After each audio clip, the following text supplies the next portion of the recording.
on the Mountaineers. It begins to rain here at Alumni Field, so we are not certain if we'll have an on-time start. It looked like Kevin Waterson, the SwampBats president and GM, was at the plate meeting with the umpires, probably discussing the weather status and see if we can start this game on time. The rain just started to come down. I think it'll just be a passing shower based on the radar, but the players are moving in now. So we're scheduled to start at 6:30. That looks unlikely at the moment.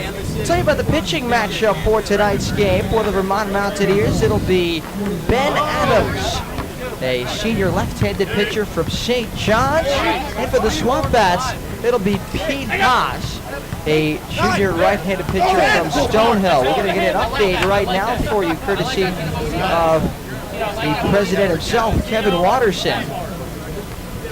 In terms of the start time for this game between Vermont and Keene, 6:45 start time in order to let the rain pass today for this one. So again, we'll start at 6:45. That is 22 minutes from now for the start between the Keene SwampBats and the Vermont Mountaineers. That in order to let the rain pass, so we should be able to hopefully get this one in clean from start to finish without a mid-game pause. That being the case, we're going to send it back to the studio very briefly for 10 minutes. I will rejoin you at 6:35 for the SwampBats pregame show as normal. So send it back to the studio. We'll be back at 6:35 from Alumni Field ahead of a 6:45 p.m. start time between Keene and Vermont.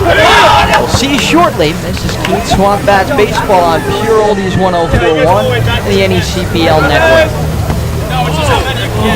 Keene SwampBats baseball on the NECBL network is brought to you by Duncan, Timken, Ted's Shoe and Sport, C&S Wholesale Grocers, Raider Dental, Corning, Service Credit Union, the Keene Sentinel, the Greater Keene and Peterborough Chamber, connecting business and community, U.S. Cellular, Coca-Cola, Monadnock Broadcasting Group, Savings Bank of Walpole, the Savings Bank of you, Monadnock Ford, Fidium Fiber Internet, Yanos Technology, Fenton Family Dealerships, Hertskirt, American House, Fairfield, making memories since 1904, Fraser & Son Furniture, ICU Medical,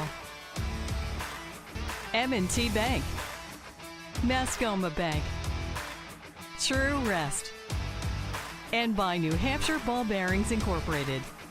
Stay tuned for more of the SwampBats coming up next.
We're scheduled for a 6:45 p.m. first pitch.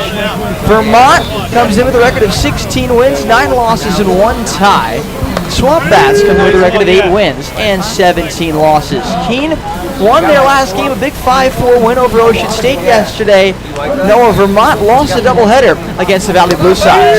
Yeah, well, it was a tough going yesterday. You know, I tell you what, you're going to have ups, you're going to have downs, and yesterday, unfortunately for the Vermont Mountaineers, was one of those down points. Dropped 2, really, you know, a couple of good ball games, but really, I think we've had this exact conversation before. The kryptonite of this Vermont team is when the offense leaves runners on the base paths. You can put them on there all day long, but unless they come around to score, it doesn't matter. You can just write it down as another statistic in your book. And yesterday, you know, really, in Game 2 specifically, there was so many runners left on bases, and it just really hurt the Vermont team. And of course, in Game 1, you get walked off. You know, that hurts, but that's going to happen sometimes. And just a good piece of hitting from Ketterman, who was able to come up clutch and, well, look to bounce back tonight, the Vermont Mountaineers. Yeah, the SwampBats had an electric 5-4 win over Ocean State yesterday. They got out hit in the game 12-4. Were helped out by 5 waves errors, 2 waves ejections, and drew 8 walks on their way to a 5-4 victory. So they come in looking to win consecutive games for the first time since the previous SwampBats win over the Vermont Mountaineers way back at the 6th game of the season. Is that up? It's not out. The rain has let up for now. Hopefully it does not come back. We'll step aside for the national anthem now. We'll bring it back, finish up the pregame show, and give you the starting lineups and the first pitch between the Vermont Mountaineers and the Keene SwampBats. This is Keene SwampBats Baseball on Pure Oldies 104.1 and the NECBL Network. The versatile Kubota B-Series is a do-it-all tractor, part of the under 100 horsepower tractor lineup, rated #1 for reliability. You can run powerful attachments that can easily be switched out. Kubota B-Series. Talk to your local Kubota dealer today. Pinnacle View Equipment. Schedule a demo. See Pinnacle View Equipment on Route 12 across from the Shaw's Plaza in Walpole. Stop by Pinnacle View Equipment, Route 12 in Walpole, New Hampshire, for all your Kubota needs. Whether you're in the market for a brand new Kubota or looking for a used tractor, talk to their trained sales department. They're happy to work with you to find the best machine for your requirements. Pinnacle View's Parts and Service Department is there when you need them, with a full line of Kubota parts and factory-trained technicians. Pinnacle View Equipment is proud to be New England's oldest Kubota dealer and the 7th oldest Kubota dealer in the nation. Family owned since 1936. Across from the Shaw's Plaza, Route 12 in Walpole. Open weekdays 7:30 to 5 and Saturdays 8 to noon. Call 603-756-3379 or visit pinnacleviewequipment.com. Going to a ball game and going to a thrift store. 2 great American traditions. They are both great fun. At a thrift store, you can slide in and find something old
in Keene, New Hampshire. Jonah White, Noah McLean with you. Producer engineers Ariana Jones. Producer for the NECBL Network is Ryan Hearn, and director Stephen Pierce. As we get set to go between the Bats and the Mountaineers. Very quickly, we'll give you a run around the league. SwampBats beat Ocean State 5-4 yesterday, Mystic 10, North Shore 3. Valley beat Vermont twice in a doubleheader, 5-4 in 8 innings and 3-1. Danbury 5, St. for nothing. In the second tie of the season, 5-5 between Vineyard and Bristol in 11 innings. Ties are a crazy thing, man. I don't think the ties are a baseball statistic that I like. You and me both, man, and having that tie on our record is frustrating to look at, especially when you put it in the program every single day. I'll say that much. For sure. Vermont 16-9 and 1 tie. SwampBats 8-17 and no ties. And we'll see here, obviously the last two times that these two teams met, it was a doubleheader back in Vermont. Vermont took care of business in both games, but Vermont coming off of a very long day of travel, a doubleheader in 93 to 94 degrees yesterday, the first start of that one, and felt like 97, so maybe some fatigue potentially here. Let's quickly run through the Vermont starting lineup, Noah. Well, let's run you through here momentarily. I apologize. It's just had my computer run off there. We'll get back to you just momentarily here. And the Vermont lineup will look like this. It'll be TJ Williams leading off, followed by Luke Cantwell. Brandon Butterworth hitting third, hitting fourth. Santino Rosso hitting fifth. Marshall Toole hitting sixth. Grant Vojtovich hitting seventh. Tyler Cox in the 8-hole. It's Nathan Goranson. And rounding out the Vermont lineup is Nate Stocco. Ben Adams, the starting pitcher, the lefty from St. John's for Vermont. We'll give you the SwampBats lineup when we head to the bottom of the first. For now, we'll give you the SwampBats defense, starting with pitcher Pete Haas, 6 foot 190 from Hancock, New Hampshire. Back at his old stomping ground, he was a star at Keene High School, making his first appearance for the SwampBats, his season debut. First pitch to T.J. Williams is a strike at 6:45. Greg Bazzo does the catching for Pete Haas. Garrett Rice is at first base. Brian Padilla at second. Ramses Cordova at short. And Evan Goforth at third. As Haas delivers a slider, which is swung on and missed. 0-2. Left to right in the outfield, Tony Livermore, Jordan Smith, and Devin Taylor for the Keene SwampBats. Behind the righty, junior righty from Stonehill in his season debut, Pete Haas.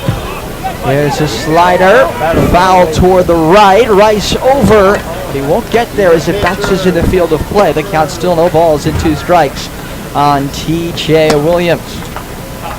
Pete Haas is a guy who's had a lot of success with Stonehill in his college career.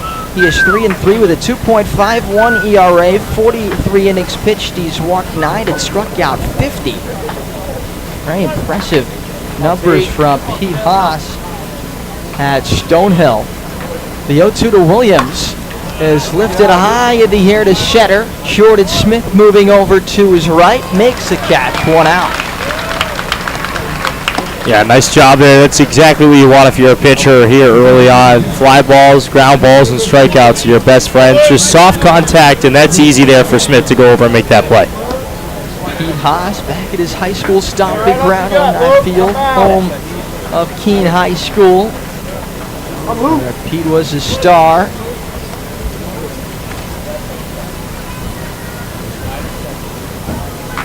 He also played hockey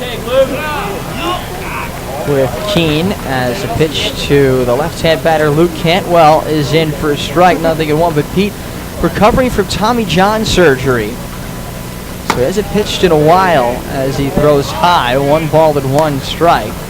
Well, seems to be starting off A-OK here, certainly finding the strike zone, and when he misses, those misses are competitive.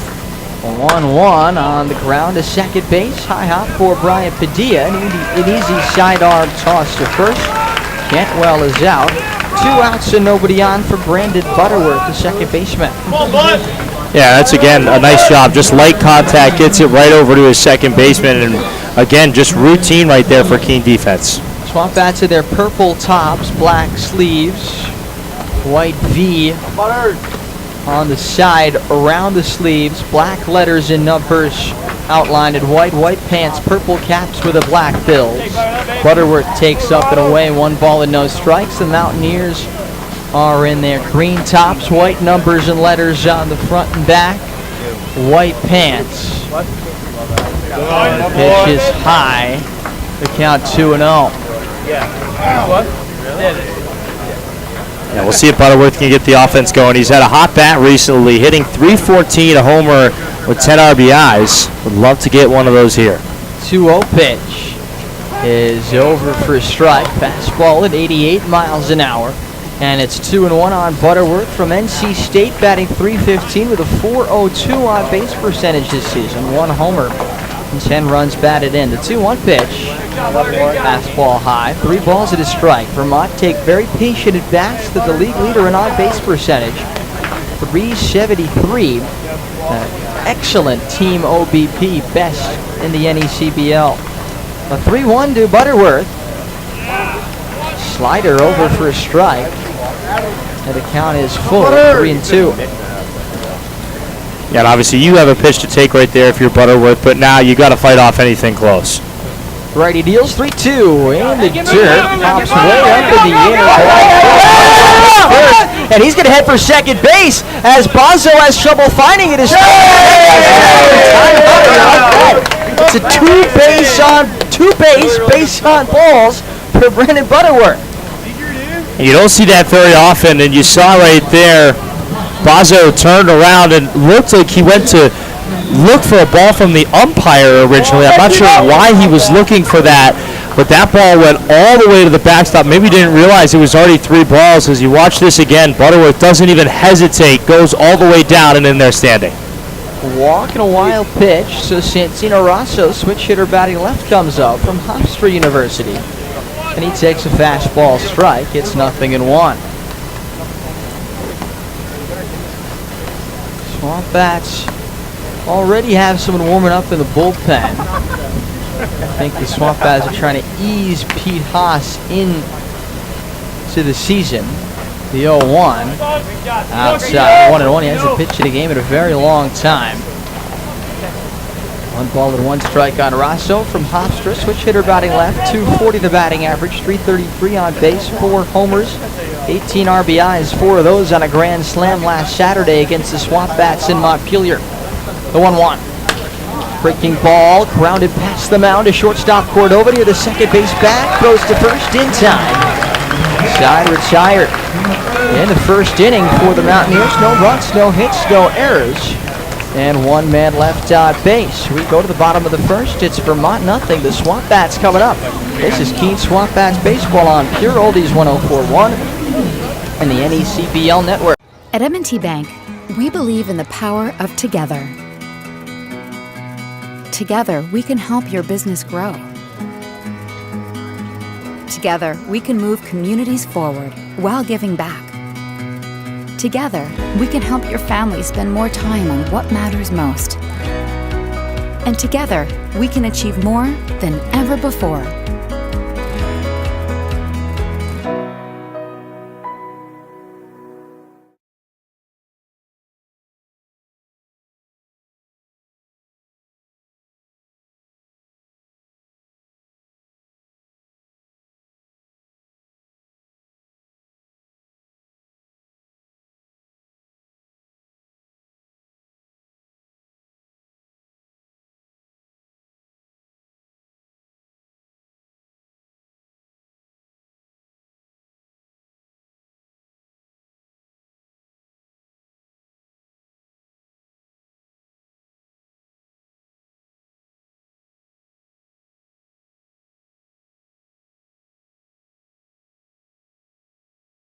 Keene's lineup, 4th of the North Division, 8-17 under Sean McKenna.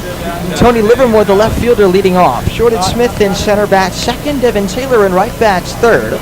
Garrett Rice, the first baseman, hitting cleanup. Jackson Owen is the DH, batting 5th. Evan Goforth is at the hot corner. He'll hit 6th. Greg Bozo does the catching, bat 7th. Brian Padilla at second base will hit 8th. And Ramses Cordova is the shortstop, batting number 9 for the starting pitcher, Peter Haas. Ben Adams is the starter for the Vermont Mountaineers, a senior lefty from St. John's. 6'2", 195 pounds. Out of Ottawa, Ontario. The Canadian southpaw. Making his first start of the season for the Deers. He's thrown just 2 1/3 innings and 2 relief appearances. Giving up 2 hits, 2 walks, but no runs and 1 strikeout. No record at 0.00 ERA. Adams at a 3.96 ERA in 18 games last summer with the Northwoods League's Wisconsin Rapids.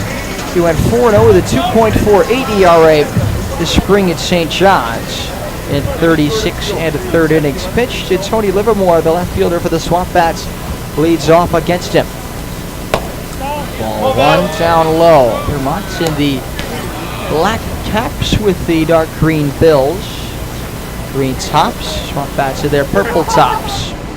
1-0 on Livermore. The pitch is lifted in the air, left field. Coming in is Marshall Toole. He makes the catch. And with that, Noah, tell us about the Vermont Mountaineer defense. Yeah, well, let's run you through from left to right. In the outfield, starting over there on left field, it'll be Marshall Toole. In center, it'll be T.J. Williams. In right field, Grant Vojtovich. Now left to right on the diamond for the Vermont Mountaineers. Santino Rosso is at third. Tyler Cox is at short. Brandon Butterworth at second. Nate Stokeham at first base. Ben Adams doing your pitching. And Nathan Goranson is the catcher. Batters Jordan Smith from George Mason. And he takes outside. 1 ball and no strikes. Jordan hitting 192 with the 276 on-base percentage, a homer and an RBI. And no, he's been robbed of a home run not once but twice this season. That's tough. A 1-0 pitch. Miss at a breaking ball. And a count 1 ball and 1 strike. Tell us what we could expect out of Ben Adams. Obviously, he's only thrown 2 1/3 innings this season, but what have you seen out of him so far? Yeah, well, Adams, certainly he has good stuff. He's able to come in and he's done a nice job. And in relief, it'll be interesting to see how long he can go here tonight as a starter as the first pitch is, or rather, that pitch is fouled to the back screen to go 1-2. But Adams able to work in a fastball, a slider, and some off-speed as well. We'll see what he's able to do here in the first inning of work. 1 out, nobody on at the bottom of the first inning. Jordan Smith is the batter as Sam Drumheller warms up in the bullpen for Keene. Pitch way upstairs. Missed with a breaking ball. Must have slipped out of his hand there. On the count 2-2 on Jordan Smith. Vermont leads the season series 2-1. SwampBats won earlier this season 7-4 in the first week of the season. 2-2 count. Strike 3. Got him with a slider. A tip hit in the mid of Goranson. 1 strikeout, 2 outs. Nobody on for Devin Taylor. Yeah, and I like that pitch right there. He was expecting a fastball, was way out in front of it, and just burned that slider. And that slider's got a lot of movement. Looked really good there from Adams. So left on left matchup here. Taylor and Livermore, the only 2 lefties in the lineup for the SwampBats. Against the left-hand starter Ben Adams. First pitch to Devin. Breaking ball, rides up and in. 1 ball and no strikes. Taylor batting .298 with a .349 OBP, 4 homers and 7 runs batted in on the season. The 1 out. Inside, way inside. Taylor had to back out of the way, and it's 2 balls and no strikes. Garrett Rice waits on deck for the SwampBats. No score, 2 outs, nobody on. Bottom of the first inning here in Keene with overcast skies. It's a hot afternoon. It's cooled down a little bit with the rain, though. 2-0 pitch. Fouled at the plate. And count 2 balls at a strike on Devin Taylor. That went off his right foot, and it looks like he's all right. Yeah, that time decided to go the fastball right there towards the inner part of the zone. Jammed him up. And that's a good spot there as it comes in. A little bit of movement on his fastball as well. Goes inside to the lefty batter, excuse me. And jammed him right there at the home plate. 2 balls at a strike on Devin. Holds the bat above his left shoulder. The 2-1 pitch is lined towards shortstop softly. Tyler Cox softly down hot, throws to first in time. And it's a 1-2-3 bottom of the first inning for Ben Adams. We go to the second. No score between Vermont and Keene. This is Keene SwampBats baseball on Pure Oldies 104.1 and the NECBL network. At Keene State College, life is an adventure. You'll forge your path forward. As an owl, you'll take on challenges in the classroom, field, court, or track. Every worthwhile adventure has its share of blood, sweat, and tears. It takes hard work and dedication. No owl flies alone on their journey at Keene State. Teammates, coaches, professors, alumni, and fellow owls are with you along the way. They lift you up as you continue forward. When you're part of Owl Nation, you become the person you truly want to be.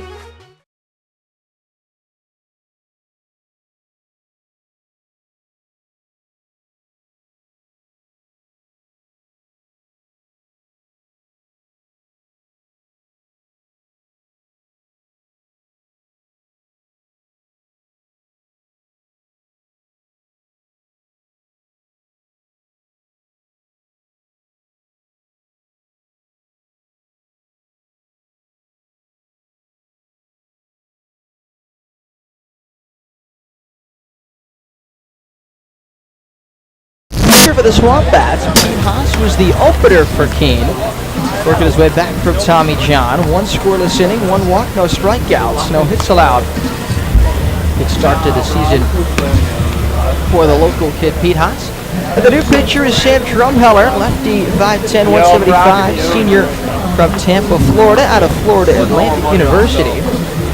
He's making his 9th appearance of the season. He's made 1 start, 14 1/3 innings, given up 18 hits, 10 earned runs, 8 walks, and 18 strikeouts, 1-1, with an ERA of 6.27 for the lefty Sam Drumheller. Yeah, I think this both Ben Adams and obviously the new guy coming on here in Haas right now. You know, it's interesting to see that now you have guys that maybe you're not used to have starting ball games, but because we're at that midway, creeping past the midway point in this NECBL season, you're going to have to adjust on the fly. Maybe some shorter amount of innings, get guys going, but also you have to be wary of the arms that you have because arms are fairly limited on a lot of rosters right now, except for Newport, of course. Absolutely. Marshall Toole, the lefty, squares to bunt and then takes a pitch below the strike zone. 1-0. Go for it, charging in as the left-hand hitter from Wofford, Toole, went around threatening to lay one down. The 1-0, he squares again and bunts it foul. And this is something you're probably going to see a lot of tonight. TJ Williams didn't do that in his first at-bat. He's a character that will do that as well, along with Tyler Cox. In a 1-1 count the other day with bases loaded and 2 outs, lays down a bunt on the third base line, reaches, the run scores. It was incredible. That's bold. 1-1 to Toole. Cut out and missed on a slider. 1 ball at 2 strikes. Toole out of Wofford, hitting .265, .390 the on base. No homers, 10 RBIs. It's an extremely fast Vermont team up and down the lineup. They are the league leader in stolen bases. Pitch in the dirt. It's 2-2. Vermont has stolen 80 bases. They've only been caught 11 times this season. Probably the fastest team in the NECBL up and down the lineup. 2-2. Taken. Strike 3 call. Fastball down the middle at 91. Drumheller strikes out Toole, and that'll bring up Grant Vojtovich, the right fielder from Bucknell. Right-hand hitter, batting .229 with a .449 on-base percentage. No homers and 7 runs batted in. Vojtovich swings and misses at strike 1. And this is where if you're Vermont, got to try and get on the board early here. Had a lot of guys chase stuff that isn't necessarily in the zone. 0-1 is in for a strike. And the count 0-2. Let's quickly run through the standings for you in the NECBL. We didn't have time to do it during the pregame show. But in the North Division, it's the Upper Valley Nighthawks in first place, 13-6. The 0-2 is a little high. And the count is 1 ball and 2 strikes. Close pitch there on 0-2, taken by Vojtovich. The 1-2 pitch is taken low, and it's 2-2. Upper Valley ahead of Vermont via winning percentage, but they're tied in terms of games above 500. Vermont, remarkably, has played 7 games more than have the Nighthawks. The 2-2 is off the knob of the bat, a foul ball. Then it went off the catcher, Greg Bazzo, who'll be given a minute to set himself right. So Upper Valley 13-6, Vermont 16-9-1, Sanford 11-12, Keene 8-17, 8 games back with first place Upper Valley and also of Vermont. The 2-2 pitch, breaking ball, low. Like it handcuffed Bazzo, and it's 3-2. The Coastal Division, Newport still off to an incredible start, 20-4. Mystic 13-10, Ocean State 14-11-1. They tied Vermont earlier this season. North Shore 10-15, and the Sharks of Martha's Vineyard are 14-1 as Drumheller hits Vojtovich with a breaking ball. On 3-2, and Vojtovich will limp in the direction of first base. Yeah, that's not going to feel good. Certainly no intent there from Drumheller to do so, but regardless, that's a spot you never want to get hit on. So Tyler Cox will be the batter. Cox pitched yesterday, late in game 2 of the doubleheader against Valley, which they lost 3-1. Cox from Dartmouth, the shortstop, right-hand batter, hitting 180 with a 361 base percentage.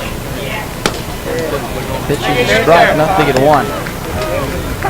Up and down this Vermont lineup at the hitting statistics, and a lot of the guys have on-base percentages that are 100 or more points higher than their batting average. The pitch is 1 ball, 1 strike.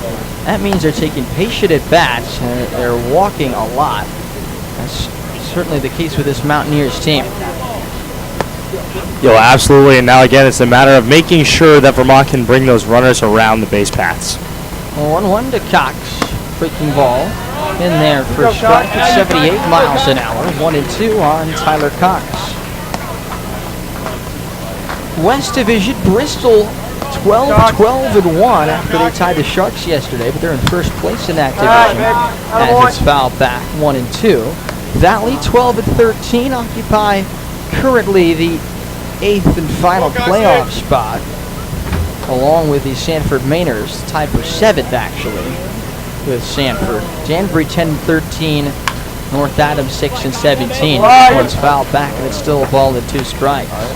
Yeah, this is a guy here in Tyler Cox. May only be hitting 187, but let me tell you what, this is a guy that very rarely strikes out. He's going to put the ball into play a lot, have a lot of patience too. 1-2, lined into right field, a base hit. Stopping at second is Vojtovich as the throw comes in from Taylor. 2 straight base runners for the Mountaineers with 1 out in the 2nd inning. They are threatening for Nathan Goranson, the catcher from William and Mary. 21. Yeah, this is big here. Obviously, you have the first pitcher come in here and do his thing, and glad to see that he's recovering well from his surgery. Obviously, nothing you ever wish on anybody, so glad to see that he's out here and throwing the baseball. But now this is great that you can get to Drumheller early and work the pitch count, if nothing else, in this inning.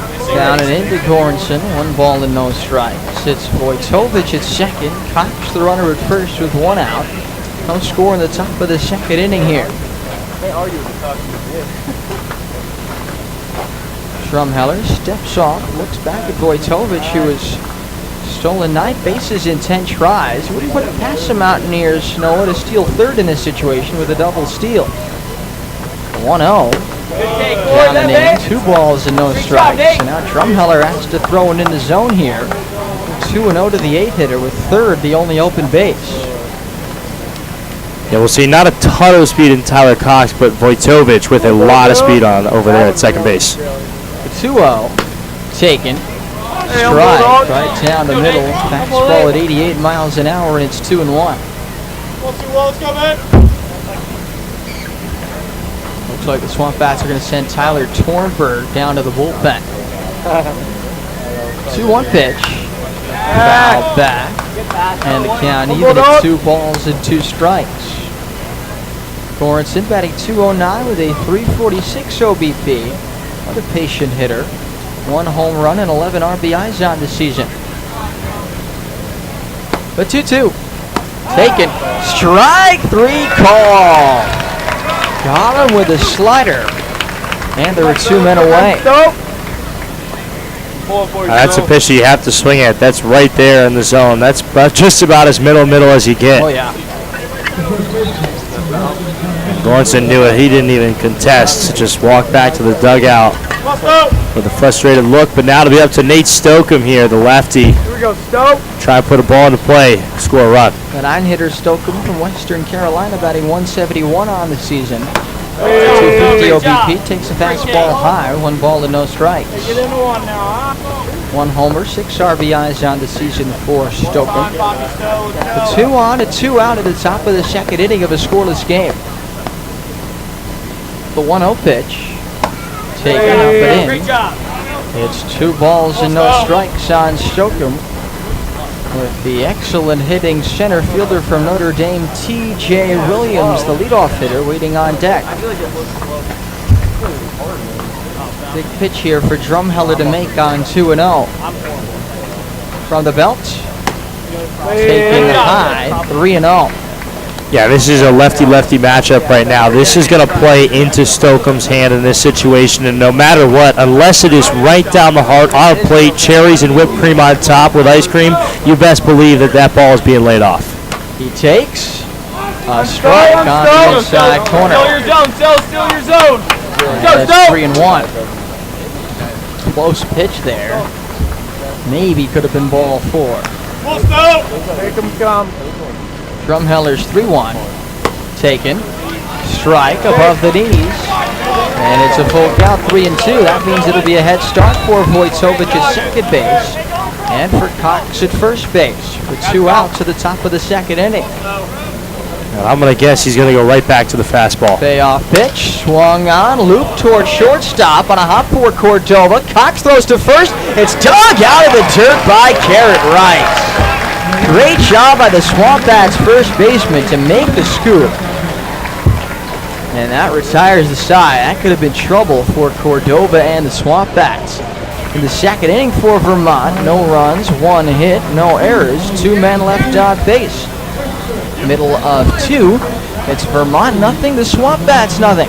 This is Keene SwampBats baseball on Pure Oldies 1041 and the NECBL network.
Rice, Jackson Owen, and then Evan Goforth. Rice, the first baseman from Missouri Southern State, batting .217 with a .314 OBP. 3 homers, and he's the team leader in RBIs with 13. A right-hand hitter against the lefty Ben Adams. In a scoreless game, bottom of the 2nd, he swings and misses at a breaking ball down low. Count 0-1. Garrett Rice. Easy crowd tonight, given the rain earlier in the 15-minute rain delay as Rice takes down and in. 1 ball and 1 strike for Mardi Gras night at Alumni Field. No, have you ever been to Mardi Gras? Only locally, a couple of Mardi Gras festivals in Vermont, but that's nothing really. Cut out at Mitch. That is a ball and 2 strikes. I have not either. This is the closest I've been. It's Mardi Gras night at the SwampBats game. No New York City Mardi Gras? 1-2 pitch to Rice, fouled away, and still 1-2. I'm sure there's something going on somewhere in in the Big Apple for Mardi Gras. I just have never taken part, but I'll keep a look at next time. It's a fun festival. It's certainly a fun night out at the SwampBats game. The 1-2 pitch, breaking ball, looped towards shortstop, going out is Cox. It's off his glove and down into left field. Rice will reach first base. We'll see how they score it. Tyler Cox, the shortstop, went out, trying to get it, leaped up, and couldn't squeeze it. He scored a base hit, and I think I agree with that. Yeah, this is tough. It just barely comes out of his glove right there. Cox did a nice job calling everybody off and had it in his glove and came out. Base hit for Garrett Rice, and here's Jackson Owen, the DH, committed to Mississippi State next year. 163 batting average, 321 on base, and he takes a strike, 0-1. Owen, 1 home run and 3 RBIs. All of that came as the key blow in the SwampBats win over Vermont here earlier this season. 3-run homer and a 7-4 win. 0-1 in the dirt, 1 ball and 1 strike. Got the green, gold, and purple color scheme going here for Mardi Gras night at the SwampBats. And later on, there's going to be a costume contest where the best costume will win some money, as this one is driven in the air to center field. Williams going back. It's gone! Jackson Owen with his 2nd homer this year.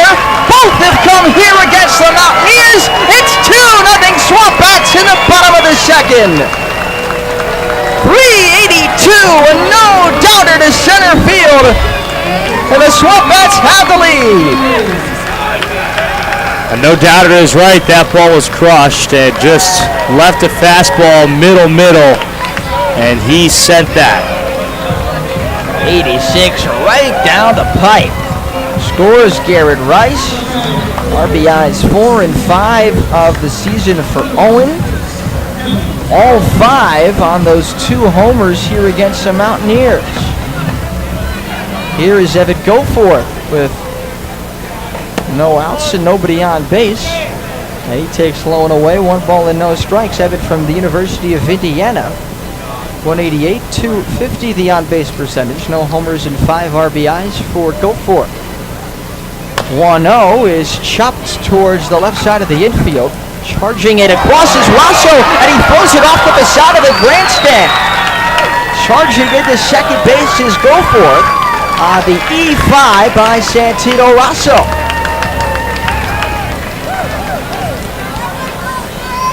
That's tough right there. Santino Rosso, a rare mistake, threw it away from the first baseman in Stokeham. Stokeham was going out to reach for that baseball but couldn't get there because the runner was right there when he went to reach for that baseball. And now already 2 runs and a runner in scoring position with no one out. Here's Greg Bozzo, catcher from Northeastern. 308, 325 the on base, 1 homer, 4 RBIs. That home run came in game 1 of the doubleheader on Saturday in Montpelier. Big swing at a breaking ball in the dirt, 0-1 on Bozzo. Speaking of the costume contest, Noah, I'll be participating in that costume contest. My money's on you. I appreciate that. I think I got a shot. Green, purple, and gold. I got all of those going on here. The 1-1 pitch, breaking ball, pops in high. It's 1-1. The scoreboard says 2-1, but it's a 1-1 count on Bozzo. Well, I'll duck out at some point during the 4th inning to get ready for that on the field here. Wish me good luck. Good luck to you. Thanks, Noah. Here's a hard crowd ball up the middle, base hit. Goforth rounding 3rd. Williams getting up with it now. His throw home is cut off by Goranson up the 3rd baseline. RBI single for Craig Bozzo, who is pumped up on first base. It's a 3-run 2nd inning for the SwampBats, and still nobody out. Goforth scoring from 2nd. On the RBI single by the SwampBats, best hitter batting average-wise, Greg Bozzo, his 5th RBI. 1 on, nobody out for Brian Padilla, the 2nd baseman from UConn. First pitch to Brian, foul back to the screen, and it's 0-1. Single, home run, error single To start the bottom of the second here for the SwampBats against the lefty Ben Adams. They have a 3-0 lead here in the second inning. 0-1 pitch to Padilla. Taken on the outside corner for a strike, and it's 0-2. And this is where you really need to get your first out here. It's always the hardest one in an inning like this. Obviously, ground ball or strikeout here, what you're looking for if you're Adams. 0-2 to Padilla. Taken. Down and in. 1 ball and 2 strikes. It's a pitch that looked to be close, but the way Goranson caught it, it looked like Adams missed his spot. And he dove down and in. Probably not going to get the call in that case. 1-2 is lifted over the second baseman. Butterworth's head into center, a base hit. Buzzo stops at second. A hit parade continues for the SwampBats. 5 straight have reached in the bottom of the second inning. Still nobody out. Now 2 runners on base for the shortstop, the 9-hitter, Ramses Cordova out of Winthrop.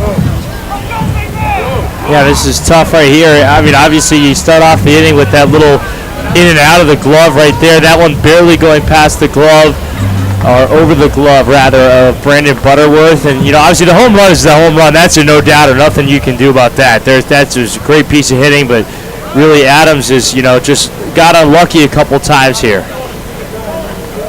Will be a pitcher's mound conference here with the pitching coach and all of the Mountaineers infielders. SwampBats out to a 3-0 lead, and they've got runners at first and second, still with nobody out in the bottom of the second. Ben Adams set down the top of the order, 1, 2, 3 in the bottom of the first inning. But Rice singled, Owen homered, Goforth reached on an error, Bozzo and Padilla have singled, still nobody out in the bottom of the second. A 3-0 lead for the Keene SwampBats. Well, I said on the way over here, I said, man, if we get any Keene home runs, as I call them, I said, I'm going to be disappointed. But that one, I just sat here and watched it go, and there was no, yeah, that one was not a not a Keene home run by any means. That ball was pieced. Cordova, the shortstop from Winthrop. 3 RBIs on the season. A chance to add to that here with 2 on and nobody out. First pitch to Ramses. He squares to bunt, and he butts it foul back to the screen. 0-1. I think the bunt down is not easy to do at any level. Cordova couldn't do it there. 0-1 with Livermore waiting on deck. Adams ready in front of his face. Brings it down to the chest. The 0-1. Swung on and fouled near home plate. And Cordova's behind of the count. No balls at 2 strikes. And this has been a theme here in this inning here, where Adams is able to kind of work ahead, but then all of a sudden Keene starts to see it better and able to get that ball knocked around well. Left on right. The 0-2 to Cordova. Swung on, grounded to short, could be 2. Cox with it, flips to Butterworth for 1, on to first, and safe at first is Ramses Cordova. Just hit up speed there. The ball was not hit very hard. It's a fielder's choice, 6-4. Padilla is erased at second base. Bozzo goes to third base. 1 out, runners at the corners for Tony Livermore. Yeah, right there. The biggest thing about that play is Nate Stokem's able to keep that ball in front of him. He goes down and gets half a pound of dirt when he goes down to get that baseball, but able to come up with that, and that's huge for the Vermont Mountaineers to keep the run from scoring there. Third baseman Rosso in on the grass for the left-hand hitting Livermore, who takes way up and in. 1 ball and no strikes. Yesterday, Santino Rosso with the bases loaded had 2 consecutive balls bounce to him at third base when he was in on the grass and threw both times home to get the force out. No force out here. Runner goes from first. The throw goes through to second base. It goes into center field. Bozzo's going to score from third. It's 4-0 SwampBats. And Noah, they would have had Ramses Cordova dead to rights at second base with a good throw. Yeah, absolutely. That was just a poor throw there from behind the dish, unfortunately for Goranson, who just taps his chest saying, that one's on me. But again, we'll see what Vermont can do. And again, it's just it's errors here that are really hurting this team. So 4-0 SwampBats, 2-0 the count on Livermore with Cordova at second base. He squares to bunt, pushes one down the third baseline, into the glove of Rosso. His throw to first, pulls the first baseman Stokem off the back. Another error by the Vermont defense. First and third, still just one out, and the batter will be Jordan Smith. 3 errors now in the inning for the Mountaineers. It's the second one Rosso is committed. It allows Livermore to reach. And now Jordan Smith will be the 8th man to bat in the inning for Keene with just 1 out and 4 runs in for the SwampBats. Time called by Goranson. And I'll go out and talk with his pitcher, Ben Adams, who's got to be a little bit frustrated now with what's going on behind him. Yeah, absolutely. This is where, you got to make sure that everybody's on the same page. Got to make sure that all your stuff is figured out. But, we'll see what Goranson has to say to Adams here. Again, this is your job as a catcher. Go out, just reassure your guy, have a quick conversation. Sometimes it's not even baseball that's being talked about there. It's, hey, man, let's go. Let's, we'll go home. We'll get you good playing some fun games on the bus. Just get your head back into the right mindset and then go right back to it. 2 E5s is and an E2 here in this bottom of the second inning, which is continuing. Runner goes from first. The pitch taken for a strike. No throw down to second base. Third stolen base of the season for Tony Livermore. Second and third now. Still with 1 out and an 0-1 count on Smith. Vermont brings the first baseman in on the edge of the grass. The pitch down low, 1 ball and 1 strike. Cordova the runner at third, Livermore the runner at second with 1 out in the bottom of the second inning. A 4-0 lead for the SwampBats. A 1-1 pitch. Caught out and missed to the count of 1 ball and 2 strikes.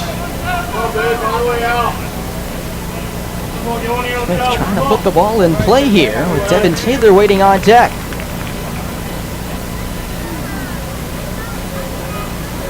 One-two.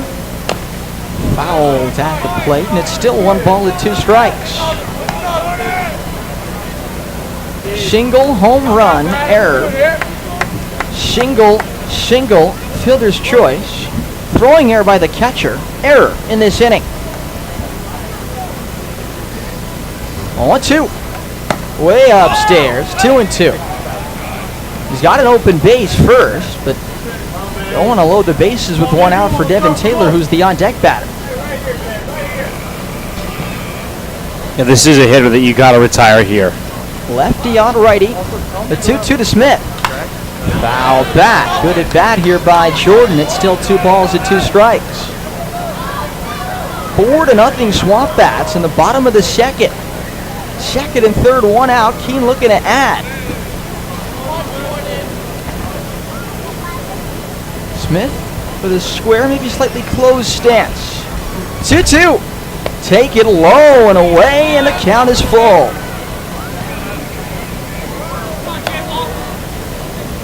Again, first base is open here for the Mountaineers.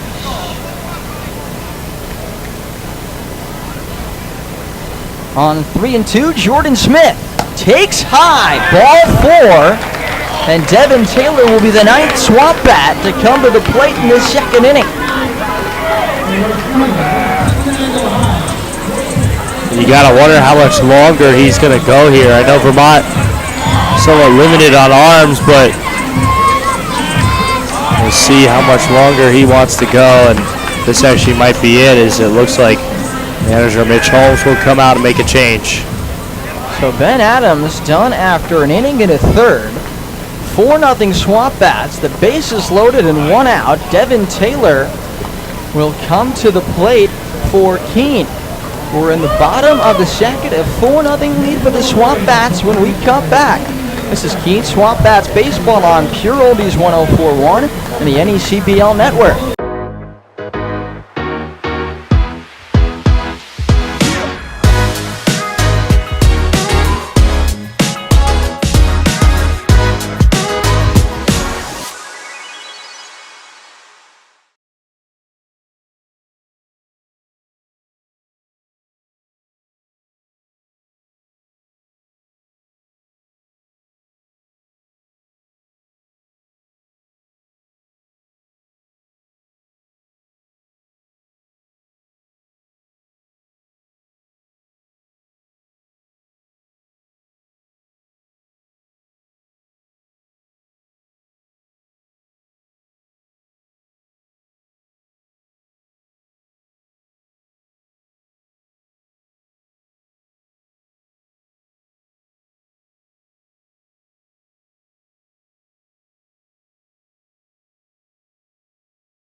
lefty from Clark University, senior from Manhattan Beach, California, 6'1", 190.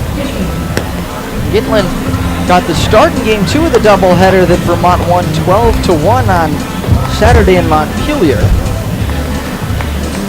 On the season, Gitlin has thrown 4 innings total, giving up 2 hits and 3 earned runs. He's walked 4, struck out 4.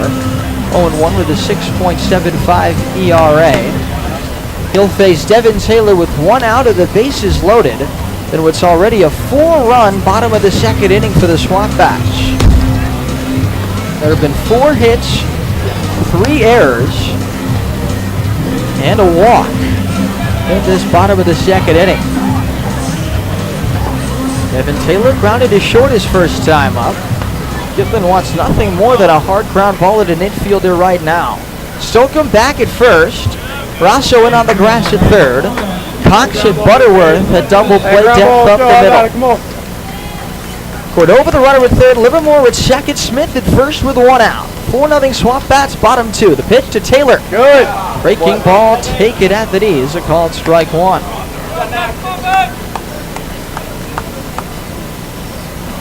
Taylor looking to add to a 4-0 lead for Keene in the bottom of the second. Gitlin's 0-1 pitch. Taken low. 1 ball and 1 strike as Garrett Rice waits on deck. SwampBats looking for their biggest inning of the season. They haven't put up more than 4 runs in an inning at all. Ground ball, second base. Butterworth goes to Cox for 1 on to first. High throw! It pulls him off the back, now to throw to third. And Livermore dives back in safely. It's a fielder's choice. 4-6 off the bat of Taylor. And it makes it 5-0 SwampBats. Now first and third for Garrett Rice. No error there for not completing the double play. But another defensive miscue by Vermont. And again, this is just Vermont shooting themselves in the foot. Really, I mean, obviously that home run, like I said, that's good offense. But right now, it's just Vermont continuously making mistakes to hurt themselves. Garrett Rice led off the second inning with a single. He takes strike 1 right now. Cordova in to score, making it 5-0 SwampBats. This is now the best offensive inning for the SwampBats this season. Rice loops 1 foul over toward first base. And the count 0-2. So an RBI fielder's choice there for Devin Taylor. His 8th RBI of the season. He was fortunate, though, to stay out of the double play on the high throw from Cox, the shortstop. 0-2, taken outside. 1 ball and 2 strikes on Garrett Rice. Could have turned 2 double plays in this inning. Have turned neither. 1-2. As a breaking ball, line toward left, but foul. Rice got a hold of a hanging breaking ball at 74 miles an hour from Gitlin. The count 1-2. Again, this is just more. These are pitches that you can't afford, especially in counts like this, to leave that much just right down the heart of the plate. Hitters are going to realize that, especially good hitters like Rice here, and give that ball a ride. The 1-2. Take it in the dirt, and it's 2 balls, 2 strikes on Garrett Rice. Taylor, the runner at first. Livermore, the runner at third with 2 outs. 5-0 SwampBats, bottom of the second. The pitch, breaking ball, hit high in the air to center. Williams back at the wall. It's gone! Garrett Rice makes it 8-0 SwampBats in the second inning. His second hit of the inning, his 4th home run, his 14th, 15th, and 16th RBIs of the season, and the SwampBats have broken this game wide open with an 8-run bottom of the second. He got another hanging breaking ball from Gitlin and hit it 329 feet into the center field hedges. It's 8-0 Keene.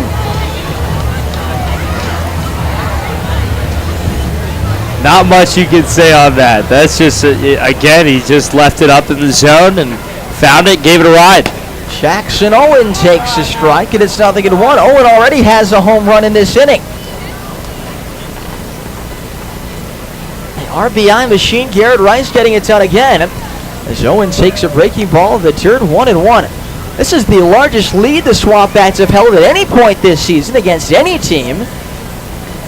It's twice the most runs they've scored previously as Owen hits a foul ball down the third baseline, 1-2. Just a remarkable offensive outburst with a little bit of help for the Vermont defense, it has to be said, in this bottom of the second inning. Livermore and Taylor scoring on Rice's 3-run blast. 1-2 the count on Jackson Owen. Overhead wide from Gitlin, the 1-2. On the ground to third base. Russo picks it up, sidearms to first in time, and that retires the side. But the SwampBats send 11 men to the plate in the second inning, I should say. We're already into the third inning on my scorecard, but it's the second inning. 8 runs on 5 hits, 3 errors, and nobody left on base. We go to the third inning, it's 8-0 SwampBats. This is Keene SwampBats baseball on Pure Oldies 104.1 and the NECBL network.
The Mountaineers in the bottom of the second, they lead 8-0.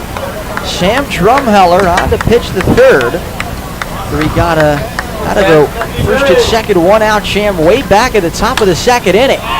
TJ Williams hits a high pop up to shortstop. Cordova called off by the left fielder Livermore, and then it's the center fielder Smith making the catch as he bumps into Livermore, but no harm done. 1 out. That'll bring up the DH for Pitt, Luke Cantwell, a very patient hitter.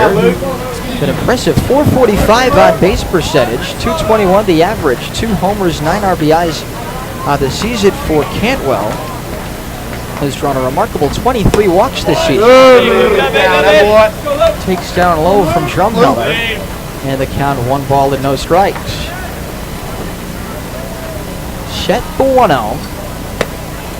In there for a strike, 1-1. Of those 8 runs the SwampBats scored at the bottom of the second inning on 5 hits and 3 errors. Just 2 were earned runs. There's a strike, 1 and 2. Those were the first 2 runs to the single by Rice, to the 2-run homer by Owen. Ground ball off the leg of Drumheller, deflects to the second baseman Padilla, throws to first on time. It's a 1-4-3 putout. There are 2 men away. Yeah, and Keene has been finding ways to get offense, and Vermont continues to struggle. And that was, we talked about it in the pregame, that was Vermont's issue last night. His offense was hard to come by in Game 1 and Game 2. Vermont, they scored 4 in the first, which is, not terrible. You put up 4 runs, that's okay. But for this ball club, certainly not as much as the first pitch to Brandon Butterworth misses downstairs for a ball. Butterworth walked his first time up against the SwampBats starter, Pete Haas, who just went an inning as planned. 1-0. Foul back. That's 1 ball and 1 strike. Who would have thought the SwampBats would take their largest lead of the season in the second inning against one of the best teams of the league, the Vermont Mountaineers? The 1-1 pitch. Take it high. And the count 2 balls and 1 strike. SwampBats' biggest win of the season was by 5 runs, a 9-4 win on game 1 of a doubleheader Monday here against the Steeplecats. Drive to left field, and he's hit off the bat of Butler. He's aboard for the second time with a 2-out single off Drumheller. The batter will be Santino Rosso.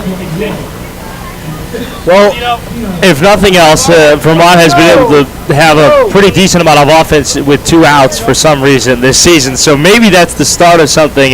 We'll see. Santino Rosso with 4 home runs this season. And boy, could Vermont desperately use one right now. First pitch to Rosso is in for a strike. Nothing at 1. We're not putting past the Mountaineers to get back into this game. They're an excellent hitting team. They get guys on base.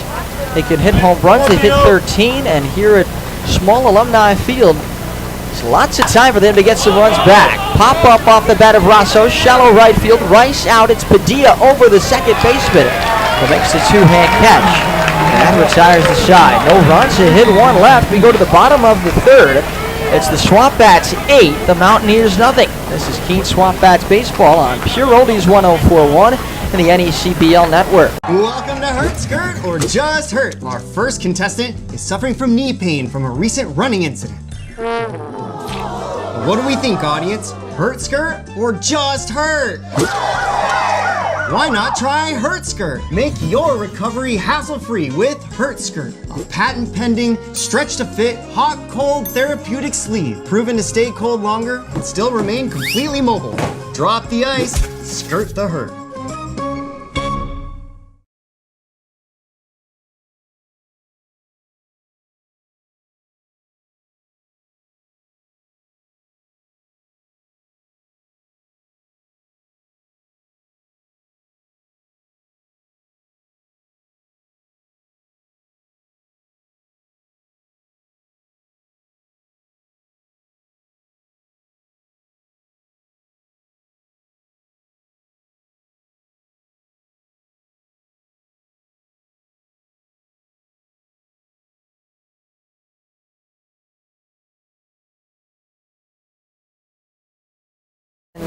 Came into a 4-0 game in the bottom of the 2nd, got the final 2 outs, but gave up a fielder's choice, which could have been a double play ball, probably should have been a double play ball, off the bat of Devin Taylor. And Garrett Rice hit a 3-run homer in the center field. First pitch to Evan Goforth in the bottom of the 3rd, grounded to first, Stoughton with it, takes it to the bag himself, 1 out. So Goforth retired, and the batter now, Greg Bazzo. He had an RBI single and a run scored in that 8-run second inning for Keene. They lead it 8-0.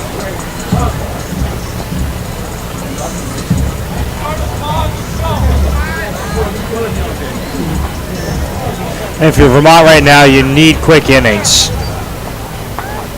Bazzo loops one towards second base, and it's into the glove of Butterworth. 2 out. 2 pitches, 2 outs, I believe, here for Max Gitlin. In this bottom of the 3rd, and the batter is Brian Padilla, who played a part in that second inning 8-run rally with a single to center. Gitlin's pitch. Time was called before the pitch because the music was playing. It would have been a strike, but it's no pitch. Home plate umpire making some jokes behind the dish. That's Don Goller, by the way, the home plate umpire for this one. Padilla takes a strike, 0-1. Alan Libardoni is the umpire at first, and Tim Barrett is the umpire at 3rd. Overhead wide, the 0-1 from Gitlin. In for a strike, and it's 0-2. SwampBats 8, Mountaineers 0, bottom of the 3rd. 0-2 to Padilla. Taken high, 1 ball and 2 strikes. By the way, no 3-pitch inning here for Max Gitlin. 1-2 to Padilla. Low, 2 balls, 2 strikes.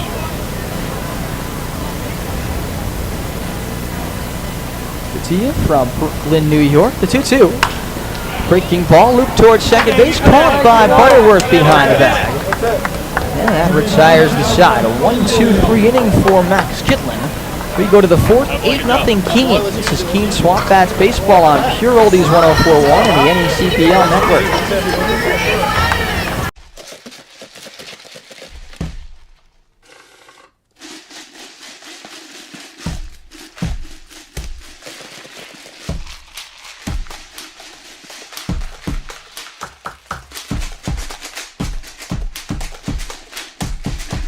Watch me do my thing. I said, watch me do my shake, shake.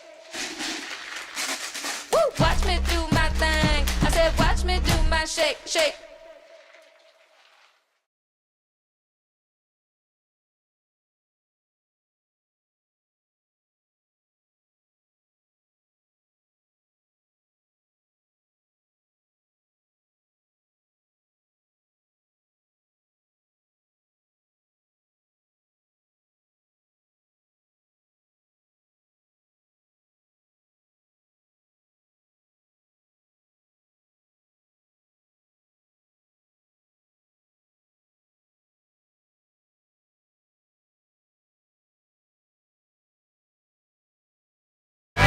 Through the first three, no runs, 2 hits, 3 errors, 4 men left on base for the Vermont Mountaineers, 8 runs, 5 hits, no errors.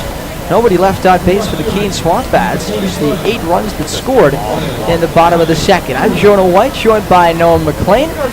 And here with the play-by-play now is Noah. Well, thank you, Jonah, and thank you, everyone, to choose to spend your evening here with us in Keene, New Hampshire on Pure Oldies 104.1 and the NECBL network. As that one missing just downstairs to Marshall Toole.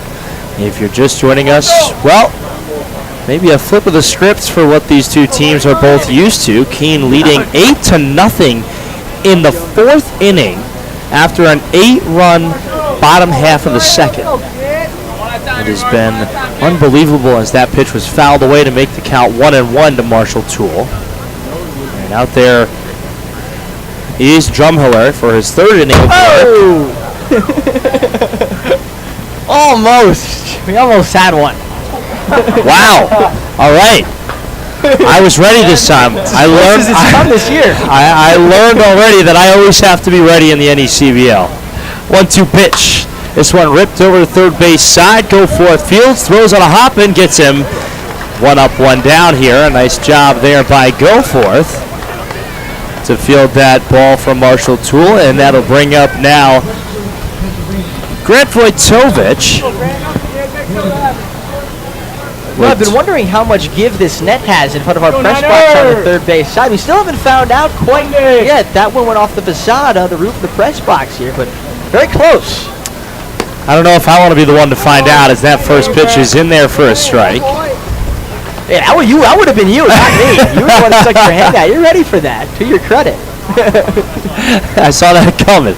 0-1, here it is. That misses downstairs by the ankles there of Vojtovich. Stripes flush across the top. 1 ball, 1 strike, 1 away. No deuces wild. We've heard that that's been ruled out here on Pure Oldies.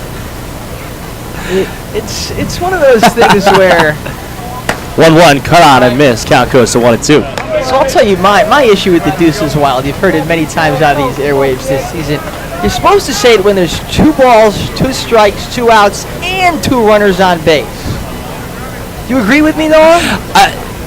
Yes.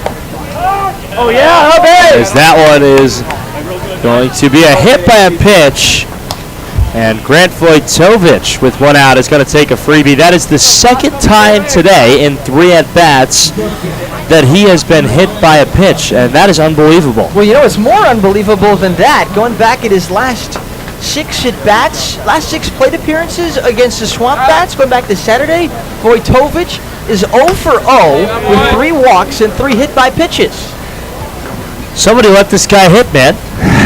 I don't know if they're scared of him or what, but Tyler Cox is in there now. First pitch to him was a ball. Was that one missing outside? Nice job there by Bazo to go keep that in front of him. Plenty of room between here and the backstop for runners to advance if that ball were to get by.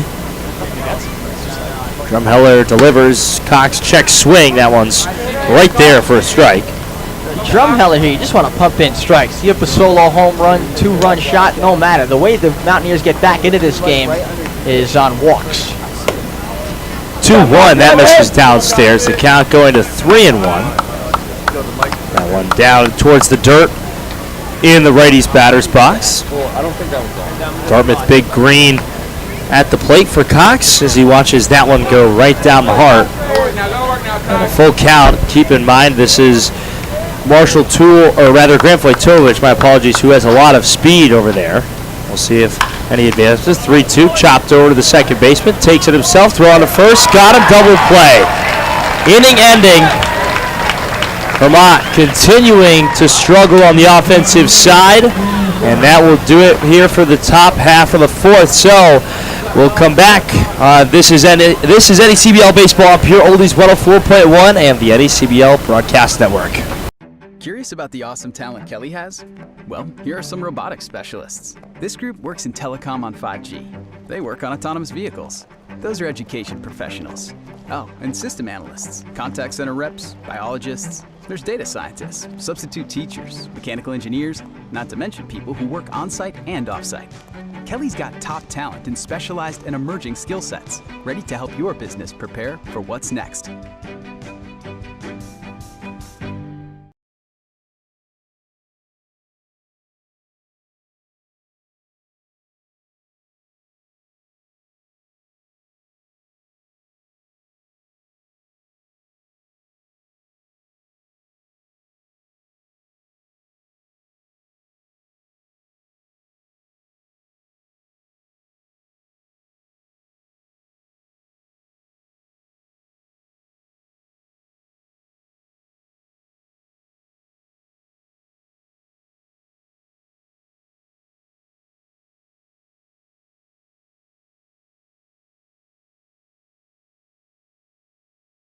Here above the diamond on Pure Oldies 104.1 and the NECBL Network. And it is still a commanding lead here for the Keene SwampBats, 8-0. Jeff and I just talking a little smack to one another in all good spirit, of course. I was getting a little frustrated, and he goes, hey, you don't get to say any of that. I've called too many. And I say, well, you know what?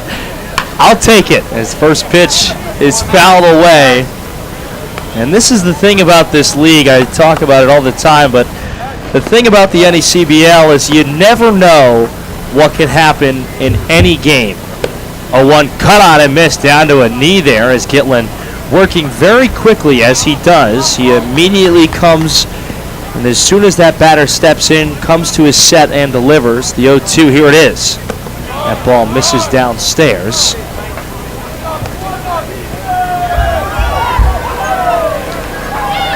1-2 pitch. Outside. Count going to 2-2. T-shirts being tossed here at Alumni Field to some lucky fans. 2-2 pitch, just off the outside edge. And a full count here, the payoff from Gitlin. Foul to the screen there from Cordova, who's 0 for 1 today. 122 on his season so far. Looking to change that here. Payoff. Fouled away again. Same pitch, same result.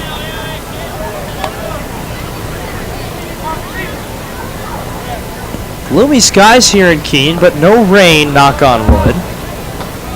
As a payoff for the third time is chopped down the third baseline. That's a fair ball. And stopping at first is Cordova, as that one just barely stayed fair, and Santino Rosso couldn't knock it down. So a leadoff single here in the fourth is how we will start things off for Keene. As now Livermore looks at a first pitch strike. Lights already on here at Alumni Field, 7:52 p.m. That one chopped foul off the home plate towards the backstop. And Gitlin seeming to, again, continue to work ahead and then maybe give up a couple. Looking for more quick innings here as this one is fouled off of his foot. Third base side, and manager Sean McKenna will grab that baseball. Just toss it, or actually maybe keep it. We'll see. Nope, he will get rid of it. Already threw BP today and drove the tractor around. Talk about Mr. Do Everything, manager for the Keene SwampBats. That's right. That's Coach McKenna. Gitlin had stepped off as the home plate umpire, collecting some new baseballs there from the back kid. And a special thing here in the NECBL for back kids to be able to watch these players play and get to know them. The players usually so good with these kids. 0-2. That misses outside. To make it 1-2 there. Had a couple of pitches to waste. Obviously wants to stay competitive though. Livermore hitting .234 coming into this contest. He's 0 for 2 today. As that one also missing off the outside edge, evens it out at 2-2.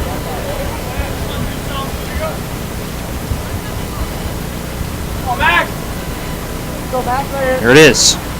Chop foul. Stokeham will go over there first base side to grab it, but it will not matter. We'll have to do it again. Gitlin obviously perhaps looking to find himself in a double play ball to erase all the runners on the base paths. 2-2. Just got a piece of that one. Nice job by Livermore to go and spoil that pitch. Lefty-lefty matchup.